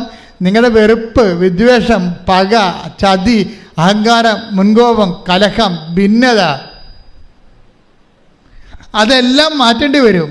പക്ഷെ അതെല്ലാം മാറ്റേണ്ടി വരുമെന്ന് പറയുമ്പോഴേ നിങ്ങൾക്കറിയാമല്ലോ, ക്രിസ്തുവിൻ്റെ വചനങ്ങൾ, ചില വചനങ്ങൾ അച്ഛൻ പറഞ്ഞിട്ടുണ്ട് ഭയങ്കര കഠിനമാണെന്ന്, അല്ലേ? ക്രിസ്തുവിൻ്റെ വചനങ്ങൾ കഠിനമാണ്. കഠിനമല്ല സംഭവം എന്ന് വെച്ച് കഴിഞ്ഞാൽ, ദൈവസ്നേഹം ഇല്ലാതെ ചില വചനങ്ങൾ ക്രാക്ക് ചെയ്യാൻ പറ്റത്തില്ല. കാര്യം ഇതിനകത്ത് ദൈവത്തെ കാണണ്ടേ. ഇപ്പോൾ നിന്നോട് ചണ്ട കൂടി നിൻ്റെ ഉടുപ്പ് കരസ്ഥമാക്കാൻ ഉദ്യമിക്കുന്നവന് അവനിൽ പോലും അവനെന്താ കൊടുക്കേണ്ടത്? മേലെങ്കിൽ കൂടി കൊടുക്കാൻ. കാര്യം എന്താണ്? ഇവനെ ക്രിസ്തുവായിട്ടാണ് നമ്മൾ കാണേണ്ടത്. മനസ്സിലായ? ക്രിസ്തുവിൻ്റെ വേറെ എന്നെ വിശുദ്ധിയിൽ വളർത്താൻ, എന്നെ കൃപയിൽ ഉയർത്താൻ ക്രിസ്തു വേറെ ഒരു വേഷമായി എന്നെ പരിപാലിക്കുകയാണ്. ഇത് ഭയങ്കരമാണ്. ഇതുകൊണ്ടാണ് നീ ശത്രുവിനെ പോലും ഐഡൻറ്റിഫൈ ചെയ്യണമെന്ന് പറയണത്, അല്ലേ? അങ്ങനെ വചനമില്ലേ? ശത്രുവിനെ സ്നേഹത്തെക്കുറിച്ച് പറയുമ്പോൾ ശ്രദ്ധിക്കട്ടെ മക്കളെ, ശ്രദ്ധിക്കട്ടെ. ഹല്ലേലൂയ, ഹല്ലേലൂയ, ഹല്ലേലൂയ, ഹല്ലേലൂയ, ഹല്ലേലൂയ, ഹല്ലേലൂയ. യേശുവേ നന്ദി. ഹല്ലേലൂയ, ഹല്ലേലൂയ, ഹല്ലേലൂയ, ഹല്ലേലൂയ.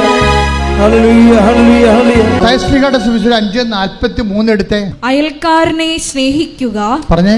അയൽക്കാരനെ സ്നേഹിക്കുക, ശത്രുവിനെ ദ്വേഷിക്കുക, ശത്രുവിനെ ദ്വേഷിക്കുക എന്ന് പറഞ്ഞിട്ടുള്ളത് നിങ്ങൾ കേട്ടിട്ടുണ്ടല്ലോ. എന്നാൽ ഞാൻ നിങ്ങളോട് പറയുന്നു, ശത്രുക്കളെ സ്നേഹിക്കുവിൻ, നിങ്ങളെ പീഡിപ്പിക്കുന്നവർക്ക് വേണ്ടി പ്രാർത്ഥിക്കുവിൻ,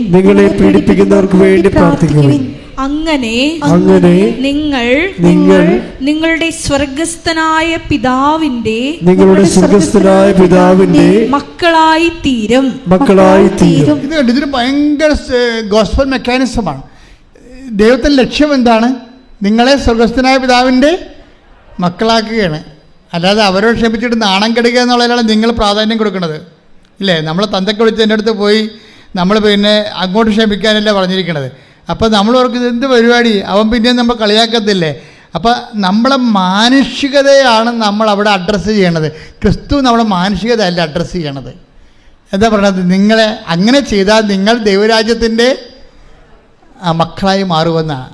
എന്താ പ്രശ്നം വെച്ച് കഴിഞ്ഞാൽ, നമ്മുടെ ലവ് ലെവൽ വർദ്ധിപ്പിക്കാൻ വേണ്ടി ഒരു ശത്രുവിൻ്റെ വേഷം കൊണ്ട് ദൈവം വരികയാണ്.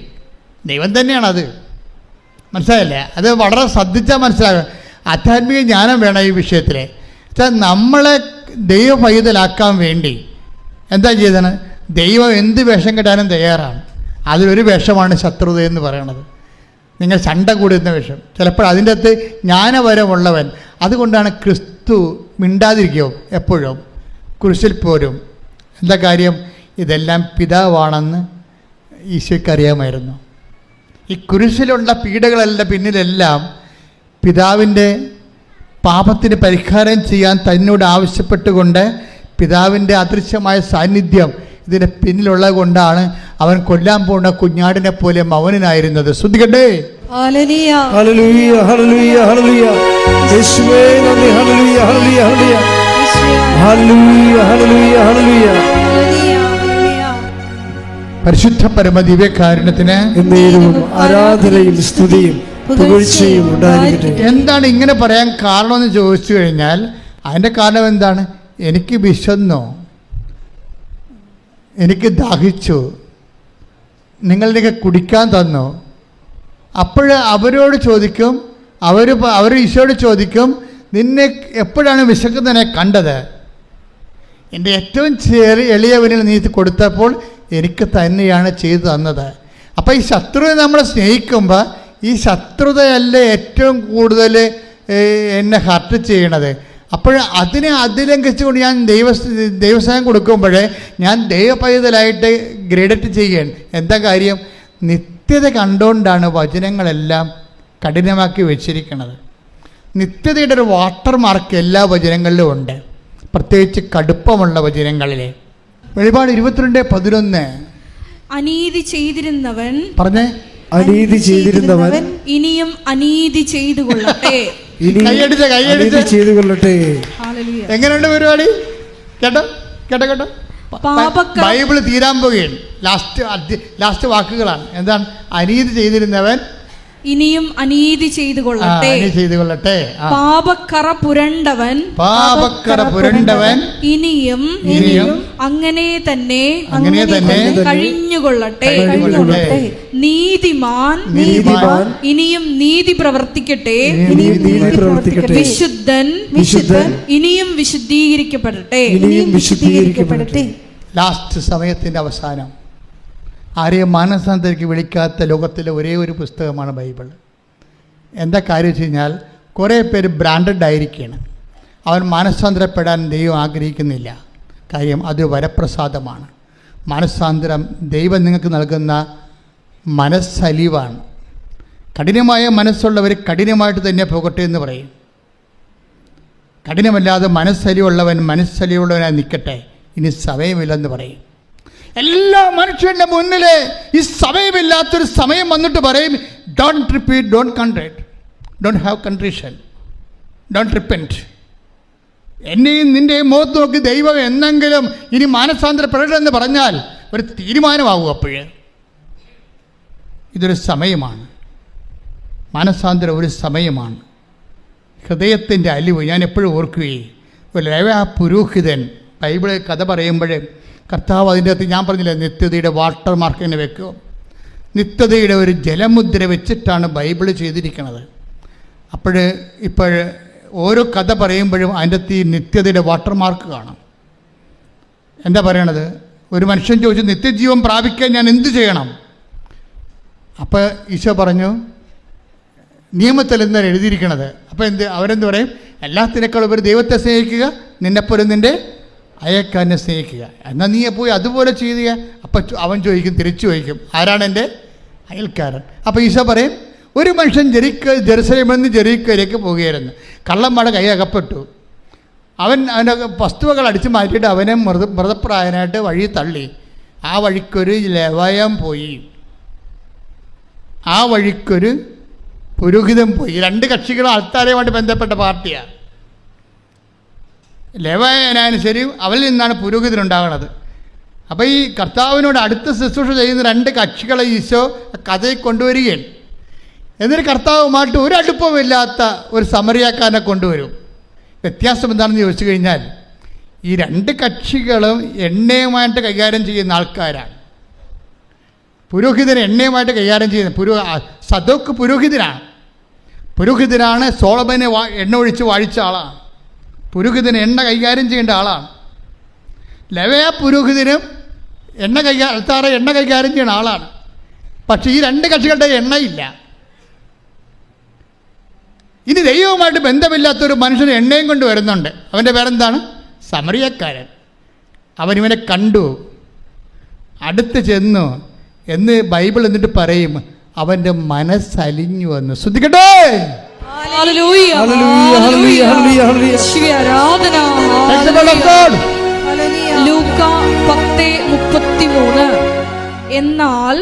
എന്നാൽ ഒരു സമരിയാക്കാരൻ യാത്രാമധ്യേ അവൻ കിടന്ന സ്ഥലത്ത് വന്നു. അവനെ കണ്ട് മനസ്സലിഞ്ഞ് അടുത്തു ചെന്ന് എണ്ണയും വീഞ്ഞും ഒഴിച്ച് അവന്റെ മുറിവുകൾ വച്ചുകെട്ടി തന്റെ കഴുതയുടെ പുറത്ത് കയറ്റി ഒരു സത്രത്തിൽ കൊണ്ടുചെന്ന്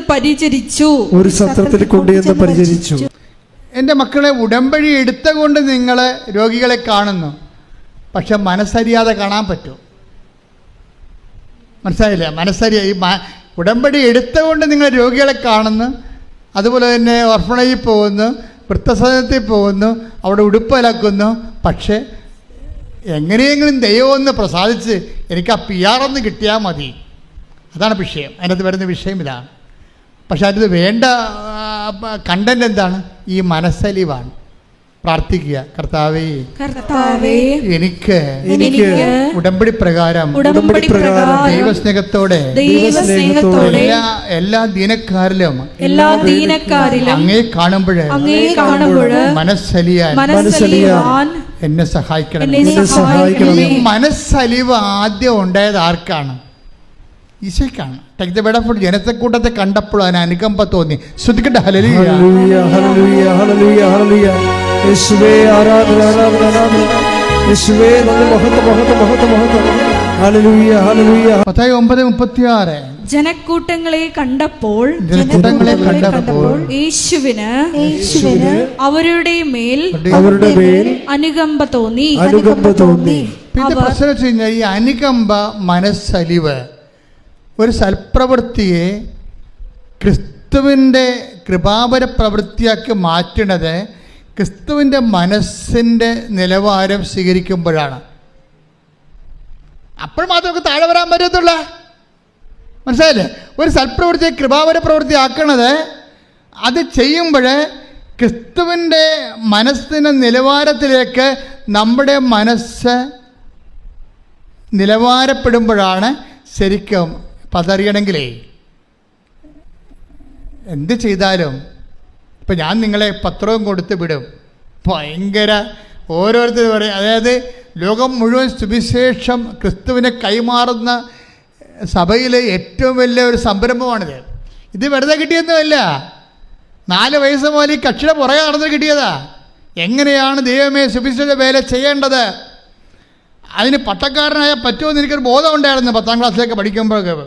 അതിനുശേഷം പട്ടക്കാരനായതിനു ശേഷവും പിന്നെയും ബാക്കി കർത്താവെ സുവിശേഷ വേലയെക്കുറിച്ച് പിന്നെയും എനിക്ക് ഇതല്ല, ഈ ശങ്കരാചാര്യ പറഞ്ഞ പോലെ നേതി ഇതല്ല ഇതിൻ്റെ അപ്പുറത്തുണ്ടെന്ന്. അങ്ങനെ അപ്പുറത്തുള്ളതിനെ അന്വേഷിച്ചപ്പോഴാണ് കർത്താവ് നമ്മളെ ഉടമ്പടി വരെ എത്തിയത്. നിങ്ങളിന്ന് എന്തുമാത്രം പ്രേക്ഷിതരാണ് ഉള്ളത്. പക്ഷെ പ്രേക്ഷിതരെ അറിയേണ്ട ഒരു കാര്യമുണ്ട്. ഒരു പത്രം കൊണ്ടൊരു മനുഷ്യൻ്റെ മുമ്പിലേക്ക്, ഒരു ഓട്ടോറിക്ഷക്കാരൻ്റെ മുമ്പിലേക്ക്, അല്ലെങ്കിൽ ഒരു ഓഫീസിലേക്ക് ചെല്ലുമ്പോൾ അവിടെ നിങ്ങളെ തന്തക്ക് വിളിക്കുമെന്ന് ആദ്യമേ നിങ്ങൾ കരുതണം. കാര്യം അവർക്ക് അവിടെ നിന്ന് തന്തക്ക് വിളിക്കാതിരിക്കുന്നത് ആരായിരിക്കും? അവരായിരിക്കല്ല, ക്രിസ്തു തന്നെയായിരിക്കും. പോരെ, പണിയായം. കാര്യം വചനം അങ്ങനെയല്ല പോണത്. നിങ്ങളെ ഉപദ്രവിക്കുന്നവരിൽ ആരെ കാണുമെന്നാണ് പറയണത്? ക്രിസ്തുവിനെ കാണണം. എന്നിട്ട് എന്താ കാണണത്? ഈ മനോഭാവം സ്വീകരിച്ചു കൊണ്ട് നിങ്ങൾ എളിമപ്പെടണം. അല്ലാതെ അവരെയും തന്തക്ക് വിളിച്ചിട്ട് പോരരുത്. മനസ്സിലായില്ലേ? അതുകൊണ്ടാണ് യേശുക്രിസ്തുവിന്റെ മനോഭാവം. Take the word of God. ഫിലിപ്പിയർ 2:6. ശ്രുതികട്ടെ. ഹല്ലേലൂയ ഹല്ലേലൂയ ഹല്ലേലൂയ ഹല്ലേലൂയ. യേശുവേ ആരാധന ആരാധന ആരാധന. യേശുവേ നന്ദി. ഹല്ലേലൂയ. ഫിലിപ്പി 2:5 മുതലുള്ള തിരുവചനങ്ങൾ. യേശുക്രിസ്തുവിനുണ്ടായിരുന്ന ഈ മനോഭാവം പറഞ്ഞ യേശുക്രിസ്തുവിനുണ്ടായിരുന്ന ഈ മനോഭാവം നിങ്ങളിലും ഉണ്ടാകട്ടെ.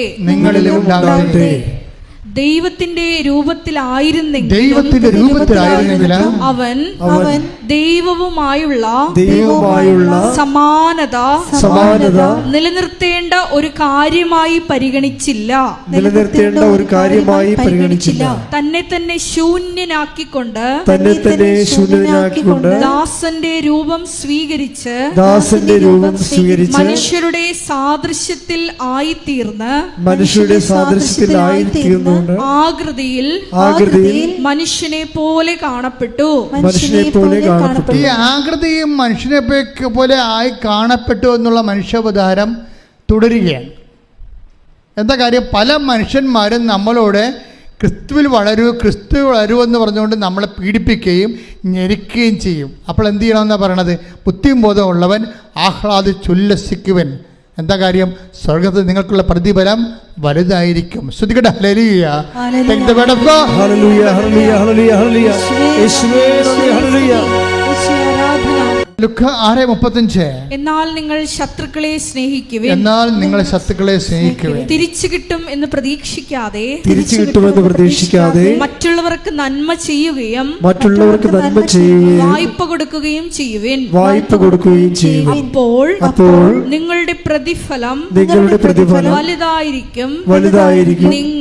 നിങ്ങൾ അത്യുന്നതന്റെ പുത്രന്മാരായിരിക്കുകയും ചെയ്യും. മനുഷ്യർ നിങ്ങളെ അവഹേളിക്കുകയും വ്യാജമായ എല്ലാത്തരം കുറ്റങ്ങളും നിങ്ങളുടെ മേൽ ആരോപിക്കുകയും ചെയ്യുമ്പോൾ നിങ്ങൾ ആഹ്ലാദിച്ചുല്ലസിക്കുവിൻ. എന്ന് പറഞ്ഞ് മനുഷ്യർ നിങ്ങളെ അവഹേളിക്കുകയും വ്യാജമായി എല്ലാ കുറ്റങ്ങളും നിങ്ങളുടെ മേൽ ആരോപിക്കുകയും ചെയ്യുമ്പോൾ ആഹ്ലാദിച്ചുല്ലസിക്കുവിൻ. എന്തുകൊണ്ടെന്നാൽ സ്വർഗത്തിലുള്ള പ്രതിഫലം വലുതായിരിക്കും. അപ്പൊ ചില സമയത്ത് ക്രിസ്തുവിന് വേണ്ടി ഇതുപോലെ അപമാനം ഏറ്റാൽ എന്ത് ചെയ്യണം?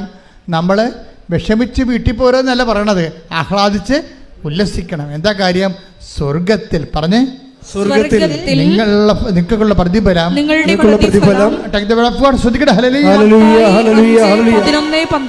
മത്തായി 5:11-12. എന്നെ പ്രതി മനുഷ്യർ നിങ്ങളെ അവഹേളിക്കുകയും പീഡിപ്പിക്കുകയും എല്ലാവിധ തിന്മകളും നിങ്ങൾക്കെതിരെ വ്യാജമായി പറയുകയും ചെയ്യുമ്പോൾ നിങ്ങൾ ഭാഗ്യവാന്മാർ. നിങ്ങൾ ആനന്ദിച്ചാഹ്ലാദിക്കുവിൻ. സ്വർഗത്തിൽ നിങ്ങളുടെ പ്രതിഫലം വലുതായിരിക്കും. സ്വർഗത്തിൽ പ്രതിഫലമെന്ന് മാത്രം പറഞ്ഞാൽ ഓക്കെ. ഇതങ്ങനെയല്ല പ്രശ്നം. വലിയ പ്രതിഫലമുണ്ട്, ചെറിയ പ്രതിഫലമുണ്ട്. മനസ്സിലായില്ലേ? ഇത് ഭയങ്കര സീരിയസ് വിഷയമാണ്.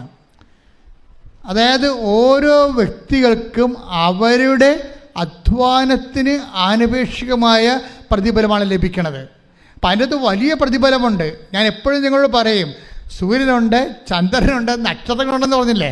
അതുപോലെ തന്നെ മഹത്വം കൃപ സ്വീകരിക്കുന്ന അനുസരിച്ച് കൊണ്ട് നമുക്ക് ആർജിക്കുന്ന മഹത്വം വലിയ മഹത്വമുണ്ട്, ചെറിയ മഹത്വമുണ്ട്, മഹത്വമില്ലായ്മയും ഉണ്ടാകും ചിലപ്പോൾ. അതുകൊണ്ട് തന്നെ നിങ്ങൾ ഓർക്കുക, സൽപ്രവൃത്തികൾ കൂടിപ്പോയെന്ന് ആരും ചിന്തിക്കരുത്, എത്ര കൂടിയാലും. അതുകൊണ്ടാണ് ഈശോ പറഞ്ഞത്, എന്തെല്ലാം തരം അപകട മേഖലകളിലൂടെയാണ് സുവിശേഷത്തിൻ്റെ സാക്ഷ്യ ജീവിതം ഈശോ മുന്നേറ്റിക്കൊണ്ടു പോകണമെന്നറിയാവോ? മനുഷ്യർ നിങ്ങൾ ചണ്ട കൂടി ഉടുപ്പ് കരസ്ഥമാക്കുക, അവഹേളിക്കുക, വേഷമായ കുറ്റം ആരോപിക്കുക, അപ്പോൾ നിങ്ങൾ ആഹ്ലാദിക്കുവിൻ. സത്യസന്ധമായ ദൈവത്തെ, സ്വർഗത്തെ കണ്ടവർക്ക് മാത്രമേ ഇതുപോലെ വ്യക്തമായിട്ട് മനുഷ്യരാശിയെ പ്രബോധിപ്പിക്കാൻ പറ്റത്തുള്ളൂ. അല്ലാത്തവർക്ക് വേദഘോരമായിട്ടുള്ള കുറേ സ്വപ്നങ്ങളെ കൊണ്ട് കൊടുത്ത് മാനുഷികമായിട്ട് മനുഷ്യനെ വഞ്ചിക്കുകയാണ് ചെയ്യണത്. സത്യസന്ധമായി ഈ ഭൂമിയിൽ നാം അനുഭവിക്കുന്ന എണ്ണി പറയുന്ന മാനസിക ശാരീരിക പീഡകൾ, when we receive it in the name of Jesus Christ, we are in our kingdom of God. നമ്മൾ ദൈവത്തിൻ്റെ ആലയത്തിലാണ്, അവൻ്റെ ദൈവരാജ്യത്തിലായിരിക്കും. അപ്പം ദൈവരാജ്യത്തിനെ പ്രതിയായിട്ട് നിങ്ങൾ കാഴ്ചവെക്കണം. എന്ത് വിഷയമുണ്ടായി? അതുകൊണ്ടാണ് നിങ്ങൾ പരമാവധി പോകണ്ട എന്ന് ഈശോ പറയണത്, ശണ്ട കൂടാൻ പോകണ്ട എന്ന് ഈശോ പറയണത്. ചിലയിടത്ത് തോറ്റു കൊടുക്കാൻ പറയും, ചിലത് തല്ലും കൊണ്ട് പോരാൻ പറയും. എന്താ കാര്യം? നമുക്കിനിയും പോകാൻ ഇടമുണ്ട്. അതുകൊണ്ടാണ്. പോകാൻ ഇടമില്ലാത്തവർ തല്ലും കൊണ്ട് പോരണ്ട, തിരിച്ച് തല്ലിട്ട് പോരാൻ പറയും. അവർക്ക് പോകാൻ ഇടമില്ല. ഈ ഭൂമി വെച്ച് അവരുടെ ജീവിതം അവസാനിക്കുകയാണ്, സെമിത്തേരി വെച്ച്. പക്ഷെ നീ അങ്ങനെയല്ല. നിനക്ക് വേണ്ടി മരിച്ചവൻ നിനക്ക് വേണ്ടി ഉയർത്തെഴുന്നേറ്റുകൊണ്ട് അവൻ വീണ്ടും വരുമെന്ന് പറയുന്നുണ്ട്. സമരക്കാരൻ പറയുന്ന കഥയിൽ ഒരു വാക്കുണ്ട്. എന്താണ് ആ വാക്ക്? ആ മനുഷ്യനെ കൊണ്ട് സത്യത്തിലാക്കിയിട്ട് പറയും, 2 ദിനാറ കൊടുത്തിട്ട് പറയും, എന്തെങ്കിലും കുറവുണ്ടാകും, എനിക്കറിയാം, ഇവന് എന്തെങ്കിലും കുറവുണ്ടായാൽ ഞാൻ തന്നെ അത് നികത്താതിരിക്കത്തില്ല. എപ്പോഴാണ്? ഞാൻ തിരിച്ചു വരുമെന്ന്. ആരാണ് തിരിച്ചു വരാൻ പോണത്? നിനക്ക് വേണ്ടി ക്രൂശിക്കപ്പെട്ടവൻ തിരിച്ചു വരുമെന്ന് അവൻ പറഞ്ഞിട്ടുണ്ട്. അതാണ് ക്രിസ്തു. കൈയടിച്ച് കർത്താവേ. ലൂക്ക 10:35. അടുത്ത ദിവസം അവൻ സത്രം സൂക്ഷിപ്പുകാരന്റെ കയ്യിൽ 2 ദിനാറ കൊടുത്തിട്ട് പറഞ്ഞു, ഇവന്റെ കാര്യം നോക്കിക്കൊള്ളണം. കൂടുതലായി എന്തെങ്കിലും ചെലവാകുന്നെങ്കിൽ ഞാൻ തിരിച്ചു വരുമ്പോൾ തന്നുകൊള്ളാം. ഹല്ലേലൂയ, ആരാധന.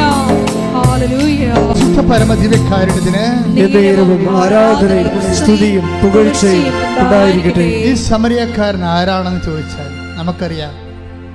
പരിശുദ്ധാത്മാവിലാണ് സുവിശേഷം വായിക്കുന്നുണ്ടെങ്കിൽ ആത്മാവ് അവനോട് പറയും, ഇത് നിനക്ക് വേണ്ടി ക്രൂശിക്കപ്പെട്ടവനാണ്. ഇവൻ്റെ കയ്യിരിക്കുന്ന വെള്ളം, ഇവൻ്റെ കയ്യിരിക്കുന്ന വീഞ്ഞും എണ്ണയുമാണ് നിന്നെ ആത്മാവിനെ പൂരിതമാക്കിയിരിക്കുന്ന ദൈവത്തിൻ്റെ കൃപ. ഇവനെന്താ പറയണത്? ആ സത്യസൂക്ഷിപ്പുകാരനോട് പറയുന്ന വാക്കുണ്ട്. എന്താ പറയണത്? എന്തെങ്കിലും കൂടി ചിലവാകണമെങ്കിൽ. അതാരോട് പറയണതാ? ആരെല്ലാം കർത്താവിന് വേണ്ടി വേല ചെയ്യുന്നുവോ അവനോടെല്ലാം ദൈവം പറഞ്ഞ വാക്കാണ്, നിന്റെ സഹോദരന് വേണ്ടി, അമ്മയ്ക്ക് വേണ്ടി, അപ്പന് വേണ്ടി, അയൽവാസിക്ക് വേണ്ടി, നിന്റെ ശത്രുവിന് വേണ്ടി പോലും എന്തെങ്കിലും കൂടി നിന്റെ കയ്യിൽ ചിലവാകണമെങ്കിൽ എൻ്റെ ദൈവവേദനെ അത് സൗജന്യമല്ല. I will repay it. ഞാനത് തിരിച്ചു തരും. എപ്പോഴാണ്? ഞാൻ വരുമ്പോൾ. വരണവരെ നീ കാത്തിരിക്കണം. കൈയടിച്ച് കിടന്ന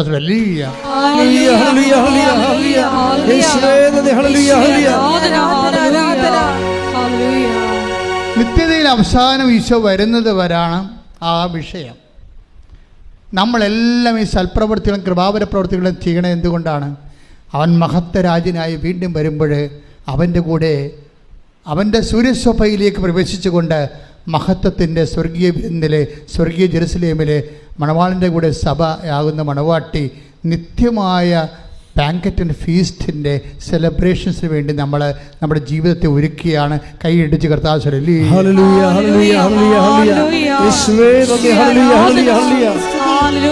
കൂടിപ്പോയെന്നൊന്നും പറയരുത് കേട്ടോ. അപ്പനെയും അമ്മനെയും അയൽവാസികളെയൊക്കെ സഹായിച്ചതിൽ കൂടിപ്പോയെന്നൊന്നും പറയരുത്.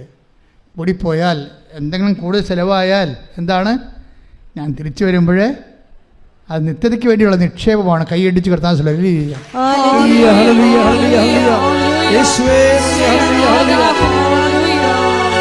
നമ്മൾ പറയുന്ന അയാൾ ആ മുറിവിലൊഴിച്ച എണ്ണയില്ലേ, ആ സമരക്കാരൻ എൻ്റെ ആ വഴിവെക്കിൽ മൃതപ്രമായി കിടന്ന മനുഷ്യൻ്റെ വ്രണങ്ങൾ എന്താണ് ഒഴിച്ചത്? എണ്ണയും വീഞ്ഞും. അതാണ് ഈ സൽപ്രവൃത്തികളെന്ന് പറയണത്. മനസ്സിലായില്ലേ? നമ്മൾ ചെയ്യുന്ന സൽപ്രവൃത്തികളുടെ പ്രതീകാത്മകമായ സുവിശേഷ വചനമാണ് എണ്ണയും വീഞ്ഞുമെന്ന്. ചില സമയത്ത് നമ്മൾ അതുകൊണ്ടാണ് ഈശോ പറയണത്, ചില ഒരു ഭയങ്കര ബുദ്ധിമാന്മാരായിരിക്കും, പക്ഷെ വിവരം ഉണ്ടാകത്തില്ലെന്ന്. ഭയങ്കര ബുദ്ധിമാന്മാരായിരിക്കും മനുഷ്യന്മാരുടെ കൂട്ടത്തിലേ. സാധാരണ മനുഷ്യരുമുണ്ട്, കുറച്ച് ബുദ്ധി കൂടിയ ആൾക്കാരുണ്ടല്ലോ. അപ്പം അവരെല്ലാം ചെയ്യണത് നമ്മളെന്ത് കൊടുക്കുന്നു, നമുക്കെന്ത് കിട്ടുന്നു, അതിനൊരു അംശം അങ്ങോട്ട് കൊടുക്കുന്നു. നമ്മളൊരു ദൈവമായിട്ടൊരു ബിസിനസ്സിലാണ് നമ്മൾ ചെയ്യണത്. കാരണം നമ്മൾ പറയും അനിയത്തിയുണ്ട്, ചേട്ടത്തിയുണ്ട്, ചേട്ടനുണ്ട്, അവരുമൊക്കെ ഈ അമ്മ പറ്റത്തില്ലേ, പിന്നെ എനിക്ക് മാത്രം എൻ്റെ ബെഡ്ക്ക് എന്ത് മാത്രം അമ്മ വന്ന് അത് കണക്ക് പറയില്ലേ. മിണ്ടാണ്ടിരിക്കാനാണ് എപ്പോഴും നല്ലത് കേട്ടോ. അപ്പോൾ ഉള്ളത് ചെയ്തതുപോലെ ഇല്ലാണ്ടാവും. നമ്മളുടനെ പറയത്തില്ലേ, ആശുപത്രി പോയി നിൽക്കുമ്പോൾ, അമ്മയുടെ കൂടെ ആശുപത്രി പോയി നിൽക്കുമ്പോൾ പറയത്തില്ലേ, ഞാൻ മാത്രമുള്ള അനിയത്തിയുണ്ട്, അവൾ വന്ന് നിൽക്കണില്ല, അവൾ ടീച്ചറാണ്, മൂർത്തി ചേടത്തിയുണ്ട്, അവിടെ കാനഡയിൽ പോയിരിക്കുകയാണ്, അവളിങ്ങനെ വരത്തിരിക്കുകയാണ്, പിടിക്കത്ത് പോയില്ല, ഞാൻ മാത്രമാണ് എൻ്റെ പള്ളിക്കാണ് എല്ലാം കിടക്കണമെന്ന്. എൻ്റെ മക്കളെ, നിത്യതയിൽ നിനക്ക് ഓഹരി കിട്ടാൻ വേണ്ടി കർത്താവ് നിന്നെ പ്രത്യേകം തിരഞ്ഞെടുത്തിട്ട് നിനക്ക് ഈ വിഷയം ഏൽപ്പിച്ചേക്കുന്ന ആരാണ്? ക്രിസ്തുവാണെന്ന് കരുതാത്തോളം കാലം നിനക്കൊരിക്കലും കൃപയായി ജീവിക്കാൻ പറ്റത്തില്ല. അവരെ ഒരിക്കലും കമ്പയർ ചെയ്യരുത് ഒരു വിഷയത്തിന്. ഇവിടെ എന്താ പ്രശ്നം? ചിലർക്ക് എണ്ണ ഉണ്ട്, ചിലർക്ക് എണ്ണയില്ല, അത്രേ ഉള്ളൂ. ഒരപ്പൻ്റെ അമ്മയുടെ മക്കളായിരിക്കാം. ചിലർക്ക് എണ്ണ കയ്യിലുണ്ടാകാം, ചിലർക്ക് കയ്യിൽ എണ്ണ ഉണ്ടാകത്തില്ല. അതാണ് പ്രശ്നം. അവരെ കുറ്റം പറഞ്ഞ എന്താ കാര്യം? അവരെണ്ണ വാങ്ങാൻ പോയിരിക്കുകയല്ലേ, അപ്പം മണവാളം വരും. പരിപാടി തീർന്നില്ലേ? വായിച്ച് 25:4 മത്തായി സുവിശേഷം. ശ്രദ്ധിക്കട്ടെ. ഹല്ലേലൂയ, ഹല്ലേലൂയ, ഹല്ലേലൂയ, ഹല്ലേലൂയ. 25:4 മത്തായിയുടെ സുവിശേഷം. ഹല്ലേലൂയ, ഹല്ലേലൂയ. മത്തായി 25:4 വിവേകമതികളാകട്ടെ വിളക്കുകളോടൊപ്പം പാത്രങ്ങളിൽ എണ്ണയും എടുത്തിരുന്നു. ഇപ്പൊ വിളക്ക് മാത്രം എടുത്തിട്ട് കാര്യമില്ല. ചില ആൾക്കാർ വചനം മാത്രമുണ്ട്, വിളക്കുണ്ട്, എണ്ണയില്ല. അതാണ് പ്രശ്നം. വിളക്ക് ഈ 10 കന്യകമാരുടെ കയ്യിലും വിളക്കുണ്ടേ. എല്ലാവരും ഈ വിശ്വാസത്തിൽ വിളക്കിൽ തന്നെ വിശ്വസിക്കണത്. പക്ഷേ ഈ സംഭവം കത്തത്തില്ല. വചനം കത്തിക്കണമെങ്കിൽ എന്ത് വേണം? എണ്ണ വേണം.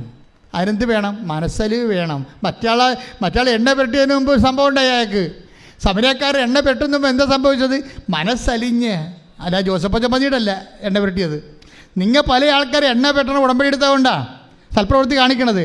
അതല്ല, മനസ്സലിയണം. ആരെ പ്രതി? ക്രിസ്തുവിനെ പ്രതി മനസ്സലിയുമ്പോൾ ആണ് അത് ക്രിസ്തുവിൻ്റെ കൃപാവര പ്രവൃത്തിയായിട്ട് മാറണത്. അല്ലെങ്കിൽ അത് ഉടമ്പടി പ്രവൃത്തിയായിട്ട് കേവലമായിട്ട് മാറുകയും ഫ്രൂട്ട്ഫുള്ളായ അല്ലാതെ വരിക സാധ്യതയുണ്ട്. ഇപ്പോൾ ഇവിടെ എന്താ പ്രശ്നം? 10 കന്യകമാരുണ്ടായിരുന്നു. അതിൽ ചിലർ 5 പേര് പാത്രങ്ങളിൽ എണ്ണ എടുത്ത് വേറെ എക്സ്ട്രാ ആയിട്ട് എടുത്തു. ചെറിയ വിളക്ക് മാത്രം കൊണ്ടുവന്നു. പക്ഷേ എന്താ പറയുക, അവസാനം ഷെയർ ചെയ്യാൻ പറ്റത്തില്ല. നീ എൻ്റെ ചേർത്തിയല്ലേ, നിൻ്റെ സൽപ്രവൃത്തി കുറച്ച് ഇങ്ങോട്ട് തരാൻ പറഞ്ഞാൽ തരാൻ പറ്റത്തില്ല. ആ വിഷയം അത് അവസാനമേ മനസ്സിലാകത്തുള്ളൂ. നീ എൻ്റെ അനിയത്തിയല്ലേ, നമ്മൾ വേണ്ട ഒരു വയറ്റി പെറ്റതല്ലേ, നീ എൻ്റെ ഭർത്താവല്ലേ, നീ എൻ്റെ ഭാര്യ അല്ലേ എന്ന് ചോദിച്ചു കഴിഞ്ഞാൽ സൽപ്രവൃത്തികൾക്ക് കൃപ കൈമാറ്റാൻ, അനുഗ്രഹം കൊടുക്കാൻ പറ്റുമായിരിക്കും, കൃപ കൈമാറാൻ പറ്റത്തില്ല. അത് നമ്മൾ ശ്രദ്ധിക്കണം, സൂക്ഷിക്കണം. അല്ലാതെ നിങ്ങൾ വിചാരിക്കും ഞാൻ ഭാര്യ പള്ളിയിൽ പോകണ്ടല്ല, പിന്നെ എനിക്ക് വേണ്ടി കൂടി നീ പ്രാർത്ഥിച്ചാൽ മതി എന്നൊക്കെ പറഞ്ഞാൽ അനുഗ്രഹം ഓക്കെയാണ്, കൃപ ഓക്കെയല്ല. അത് നീ തന്നെ കർത്താവിൻ്റെ നാമത്തിൽ സ്വീകരിച്ച് ദൈവസ്നേഹത്തോട് നിൻ്റെ ആത്മാവിൽ നീ ചെയ്യേണ്ട കാര്യങ്ങളാണ്. അവിടെ പങ്കുകാരില്ല. അതാണ് പറയണത്. ആ കന്യകമാരോട് പറയുന്നത് കേട്ടല്ലേ, ഞങ്ങൾ തരത്തില്ല, തന്നിട്ടും കാര്യമില്ല. കാര്യം എന്താ? നിങ്ങൾക്ക് തികയാതെ വരും. തറ്റി. പക്ഷേ കൃപയ്ക്കൊരു പ്രശ്നമുള്ളതെന്ന് വെച്ച് കഴിഞ്ഞാൽ അത് തികയാതെ വരാനുള്ള സാധ്യതയുണ്ട് എന്നാണ്. അതുകൊണ്ടാണ് അത് കൈമാറ്റം ചെയ്യാൻ പറ്റാത്തത്. കൃപ കൈമാറ്റം ചെയ്യാൻ പറ്റത്തില്ല. അത് വളരെ സീരിയസ് ആയിട്ട് മനസ്സിലാക്കേണ്ട വിഷയമാണ്. അതുകൊണ്ട് നീ 10 പത്രം കൂടുതൽ കൊടുത്താൽ അതിൻ്റെ കർത്താവിൻ്റെ നാമത്തിലാണ് കൊടുത്തിരിക്കണമെങ്കിൽ അതിൻ്റെ കൃപ നിനക്കാണ് ലഭിക്കണത്. അതുകൊണ്ട് ഇവിടെ വെച്ച് നീ കൃപയുടെ കോടീശ്വരനാകാൻ നോക്കണം. കാര്യം കഠിന വചനങ്ങളാണ് ചെയ്യുമ്പോഴാണ് അതിലാണ് കൂടുതൽ കൃപ അടങ്ങിയിരിക്കുന്നത്. അതിലെല്ലാം നിത്യതയാണ് ഉദ്ദേശിക്കുന്നത്. കർത്താവ് നിത്യതയെക്കുറിച്ച് പറയുമ്പോൾ ഇപ്പം എന്താ പ്രശ്നം? അതായത് ഇവർക്ക് എന്നാ പറ്റിയത് ഈ കന്യകമാർക്ക്? മണവാളൻ വരാൻ വൈകി, ഉറക്കം വരികയാൽ കന്യകമാർ കിടന്നുറങ്ങി. അർദ്ധരാത്രിയിൽ ഇതാ മണവാളൻ പുറത്തു വന്ന് അവനെ എതിരേൽക്കുവിനെന്ന് ആർപ്പുവിളിയുണ്ടായി. പക്ഷേ കന്യകമാർ എഴുന്നേറ്റപ്പോൾ കുറേ പേർക്ക് എണ്ണയില്ല. അത് പിന്നെ അവരുടനെ വാതിൽ അടക്കപ്പെടുകയാണ്. കർത്താവ് നിത്യതയുടെ കാര്യം പറയുമ്പോഴാണ് ഇതില്ല, അവസാനം പറയുന്ന ഭാഗമാണ് ഇതില്ല. കർത്താവിൻ്റെ ഈ യാത്രയുടെ ഈ മാനുഷികമായ അവതാര യാത്ര അവസാനിക്കണ മുമ്പ് ലാസ്റ്റ് പറയുന്ന ഭാഗങ്ങളാണ് മത്തായി 25 കൊണ്ടൊന്ന് ചേർത്തിരിക്കുന്നത്. ഇവിടുത്തെ മണവാളനല്ല ഈശോയാണ്, വരാൻ പോരണേ വൈകണതെല്ലാം അവൻ്റെ രണ്ടാം വരവുമായിട്ട് ബന്ധപ്പെട്ട കാര്യങ്ങളാണ് പറയണത് മുഴുവനും. കഥകളിലൂടെ പറയണമെന്നേ ഉള്ളൂ. അപ്പോഴൊരു കാര്യം, മണവാളൻ വരാൻ വൈകിയെന്ന് കഥ പറയുന്നുണ്ട്. സെൻറ്റ് പോളിനൊക്കെ പറഞ്ഞ അബദ്ധം, ഇത്തിരി കൂടി പരിശുദ്ധാത്മാവ് ഉണ്ടായെങ്കിലേ കർത്താവ് വരാൻ വൈകുമെന്ന് മനസ്സിലാകുമായിരുന്നു. ശരിക്കും അവരിപ്പോൾ വരുമെന്ന് പറഞ്ഞുകൊണ്ട് ആദ്യകാലങ്ങളിരുന്ന് ഇപ്പോൾ വരും കർത്താവ്, ഇപ്പോൾ വരുമെന്ന് പറഞ്ഞു. അതിൻ്റെ വചനങ്ങളുണ്ട് ഇപ്പോൾ വരുന്നത്. പക്ഷേ വരാൻ വൈകുമെന്ന് കർത്താവ് തന്നെ പറഞ്ഞിട്ടുണ്ട്. 10:25 മണവാള ഇപ്പം ഈ നമ്മൾ ഇമ്മീഡിയറ്റ് പരൂസ്യ എന്നും പറഞ്ഞ ആദിമസഭയെ കുറേ കാലം വിശ്വസിച്ചതാണ്. അതായത് ഇപ്പം കർത്താവ് വരുമെന്ന്. പക്ഷേ കർത്താവ് തന്നെ പറഞ്ഞിട്ടുണ്ട് മണവാളൻ വരാൻ വൈകും. അതാണ് മണവാളനെ കൊടുത്തിരിക്കുന്ന കാര്യം. അപ്പോൾ എന്നാ പറ്റിയിരിക്കണത്? എത്ര വൈകിയാലും നമ്മുടെ കയ്യിൽ എന്തുണ്ടാകണം? കൃപയുണ്ടാകണം. നമ്മുടെ കയ്യിൽ കൃപയുണ്ടാകണം. നമുക്ക് കൃപാവര പ്രവൃത്തികൾ ഉണ്ടാകണം. അതുകൊണ്ട് എന്താണ്? ജാഗ്രതയുണ്ടാകണം ഈ വിഷയത്തിൽ. ഉടമ്പടി നിങ്ങളെ ഉയർത്തണം അങ്ങനെയാണ്. പക്ഷെ ചെയ്യുന്ന പ്രവൃത്തികൾ ദൈവസ്നേഹത്തോടെ ചെയ്യണമെന്നാണ് ഇത്രയും നേരം പറഞ്ഞതിൻ്റെ ചുരുക്കം. ശ്രദ്ധിക്കട്ടെ. ഹല്ലേലൂയ.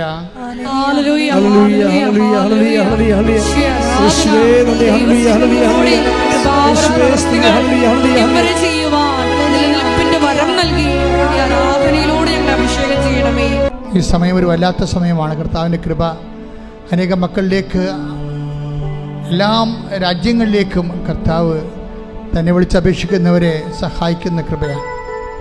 അത്തരം സാക്ഷ്യങ്ങൾ നമ്മൾ ഒത്തിരി കേട്ടിട്ടുണ്ട്. ആരാധന നടക്കുന്ന സമയം, അമ്മ മാതാവ് ജീവനോടെ പ്രത്യക്ഷപ്പെട്ട സമയം,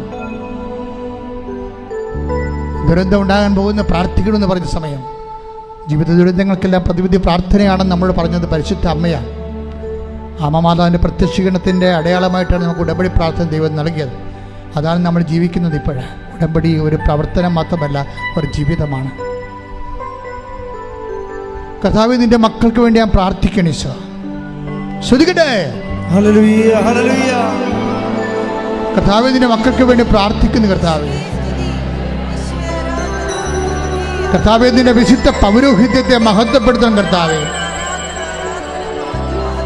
കർത്താവേ, സഭയിലുള്ള സാന്നിധ്യം പ്രകടമാക്കണം. കർത്താവേ, നിന്റെ തിരുമുറി വാർന്ന വലതുകരം, ആണിപ്പഴുതാർന്ന അത്ഭുതകരം ഓരോ മകന്റെ മേലും മകളുടെ മേലും ഇപ്പൊ വെക്കണമെന്ന് പ്രാർത്ഥിക്കുന്നു. കർത്താവേ, അടിപ്പിടർ പോലെ, വൈദ്യാഘാതം പോലെ, ദൈവിക ശക്തി ഉച്ചമുതൽ ഉള്ളംകാലം വരെ കർത്താവിന്റെ രക്തം പടരട്ടെ.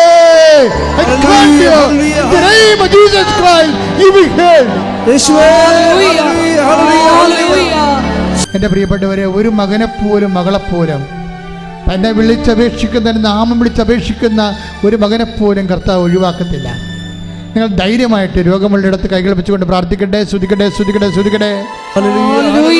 കർത്താവിൻ്റെ ഉന്നതമായ നാമത്തില്, സഭയുടെ അധികാരത്തില്, കുരിശിൻ്റെ അടയാളത്തില്, ദൈവത്തിൻ്റെ ശക്തിയാൽ, ഈ അൾത്താറയിൽ നടന്ന 10,000-കണക്കിന് ആരാധന ശക്തിയാൽ മാരക രോഗങ്ങള്, തീരാവേദികള്, ജീവിത ദുരിതങ്ങള് എൻ്റെ കർത്താവിൻ്റെ ഉന്നതമായ നാമത്തിൽ മാറിപ്പോകട്ടെ. കർത്താവേ, നിന്റെ ശക്തി ഒഴുക്കണമേ. കർത്താവേ, നിന്റെ രക്തം ഒഴുക്കണമേ. കർത്താവേ, കണ്ണീരോടെ പ്രാർത്ഥിക്കുന്ന കർത്താവേ, എല്ലാ പേശികളിലും, കൊശങ്ങളിലും, അസ്ഥികളിലും, സന്ധികളിലും വാതരോഗങ്ങൾ, പിസ്തുല രോഗങ്ങൾ, പിസ്വർ രോഗങ്ങൾ, ഹൃദയരോഗങ്ങൾ, കരരോഗങ്ങൾ, കിഡ്നി രോഗങ്ങൾ, തൈറോയ്ഡ് രോഗങ്ങൾ, ബ്രെയിൻ്റെ അസുഖങ്ങൾ, യേശു ക്രിസ്തുവിൻ്റെ നാമത്തിൽ മാരക രോഗങ്ങൾ, ത്വക്ക് രോഗങ്ങൾ യേശുവിന്റെ നാമത്തില് മാറിപ്പോകട്ടെ.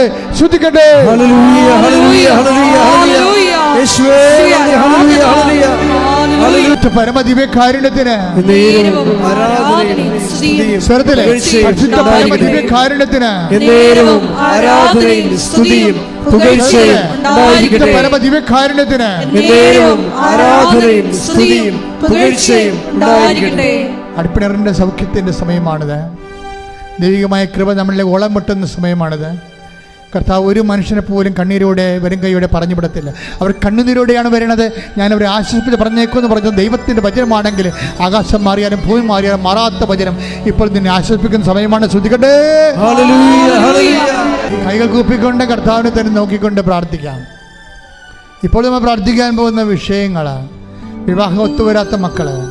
കൈകൾ കുപ്പി കണ്ണുകൾ തുറന്ന് കർത്താവിനെ നോക്കിക്കൊണ്ട് മനസ്സിൽ പ്രാർത്ഥിച്ചുകൊണ്ടിരിക്കുക. ഇപ്പോൾ നമ്മൾ പ്രാർത്ഥിക്കാൻ പോകുന്ന വിഷയങ്ങൾ: വിവാഹം ഒത്തുവരാത്ത മക്കൾ, കുഞ്ഞുങ്ങളില്ലാത്ത ദമ്പതികൾ, പരസ്പരം വിഘടിച്ച് വഴക്കിട്ട് അകന്നുപോയി കോടതി കേസാകാൻ പോകുന്ന ദമ്പതികൾ, ജോലിയില്ലാത്തവർ, വീടില്ലാത്തവർ, വീട് സ്ഥലവുമില്ലാത്തവർ, മക്കൾ വിദേശങ്ങളിൽ പഠിക്കാൻ പോയിട്ട് അവർക്ക് പരീക്ഷ എഴുതാൻ പറ്റാതെ നിൽക്കുന്നവർ, അവർക്ക് ജോലി കിട്ടാത്തവർ, PR കിട്ടാത്തവർ, അവർക്ക് വാടക വീട് പോലും കിട്ടാതെ അലയുകയും ഇപ്പോഴും ഇവിടുന്ന് പൈസ അയച്ചു കൊടുത്തുകൊണ്ടിരിക്കുന്നവർ, നാട്ടിൽ ജോലിയില്ലാതെ വിഷമിക്കുന്നവർ, വളരെ സാമ്പത്തികമായ തകർച്ചകളിലൂടെ കടന്നു പോകുന്നവർ, സ്ഥലം വിൽക്കാനുള്ളവർ വിൽക്കാൻ പറ്റാത്തവർ, രക്ഷപ്പെടാനോ വീട് സ്ഥലവും പോലും ഇല്ലാത്തവർ, എല്ലാം കൊണ്ടും തരിപ്പണമായി ഞെരിഞ്ഞമരുന്നവർ, മാതാവേ, ജീവനോടെ പ്രത്യക്ഷപ്പെട്ട ഉടമ്പടി നൽകിയ അമ്മ, പരിശുദ്ധമ്മ, ദേവമാതാവേ, ഈശോയുടെ ജീവനോടെ പ്രത്യക്ഷപ്പെട്ടുകൊണ്ടിരിക്കുന്ന ഈ നിമിഷങ്ങളിൽ അങ്ങനെ മക്കൾക്ക് വേണ്ടി കണ്ണീരോടെ പ്രാർത്ഥിക്കുന്ന എന്തെല്ലാം വിധത്തിൽ ആരെല്ലാം ഏതെല്ലാം വേദന അനുഭവിക്കുന്നവർ സഹായിക്കാൻ ഒരു മനുഷ്യൻ പോലും ഇല്ലാത്ത അവസ്ഥകൾ ദൈവത്തിൻ്റെ കരുണ, അമ്മയുടെ പ്രത്യേക കാരുണ്യമാധ്യത്തോടെ യേശു നാമത്തിൽ നിന്നെ വിടുതൽ പ്രാപിക്കുകയും സൗഖ്യപ്പെടുകയും ചെയ്യട്ടെ. ശ്രദ്ധിക്കട്ടെ.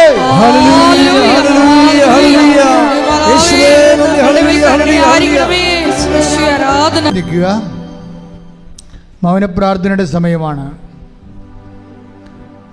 അച്ഛൻ വിട്ടുപോയ വിഷയങ്ങൾ, എൻ്റെ മക്കളുടെ സ്വകാര്യ കാര്യങ്ങൾ കണ്ണീരോടെ മാതാവിൻ്റെ മധ്യസ്ഥിതിക്ക് സമർപ്പിക്കുക.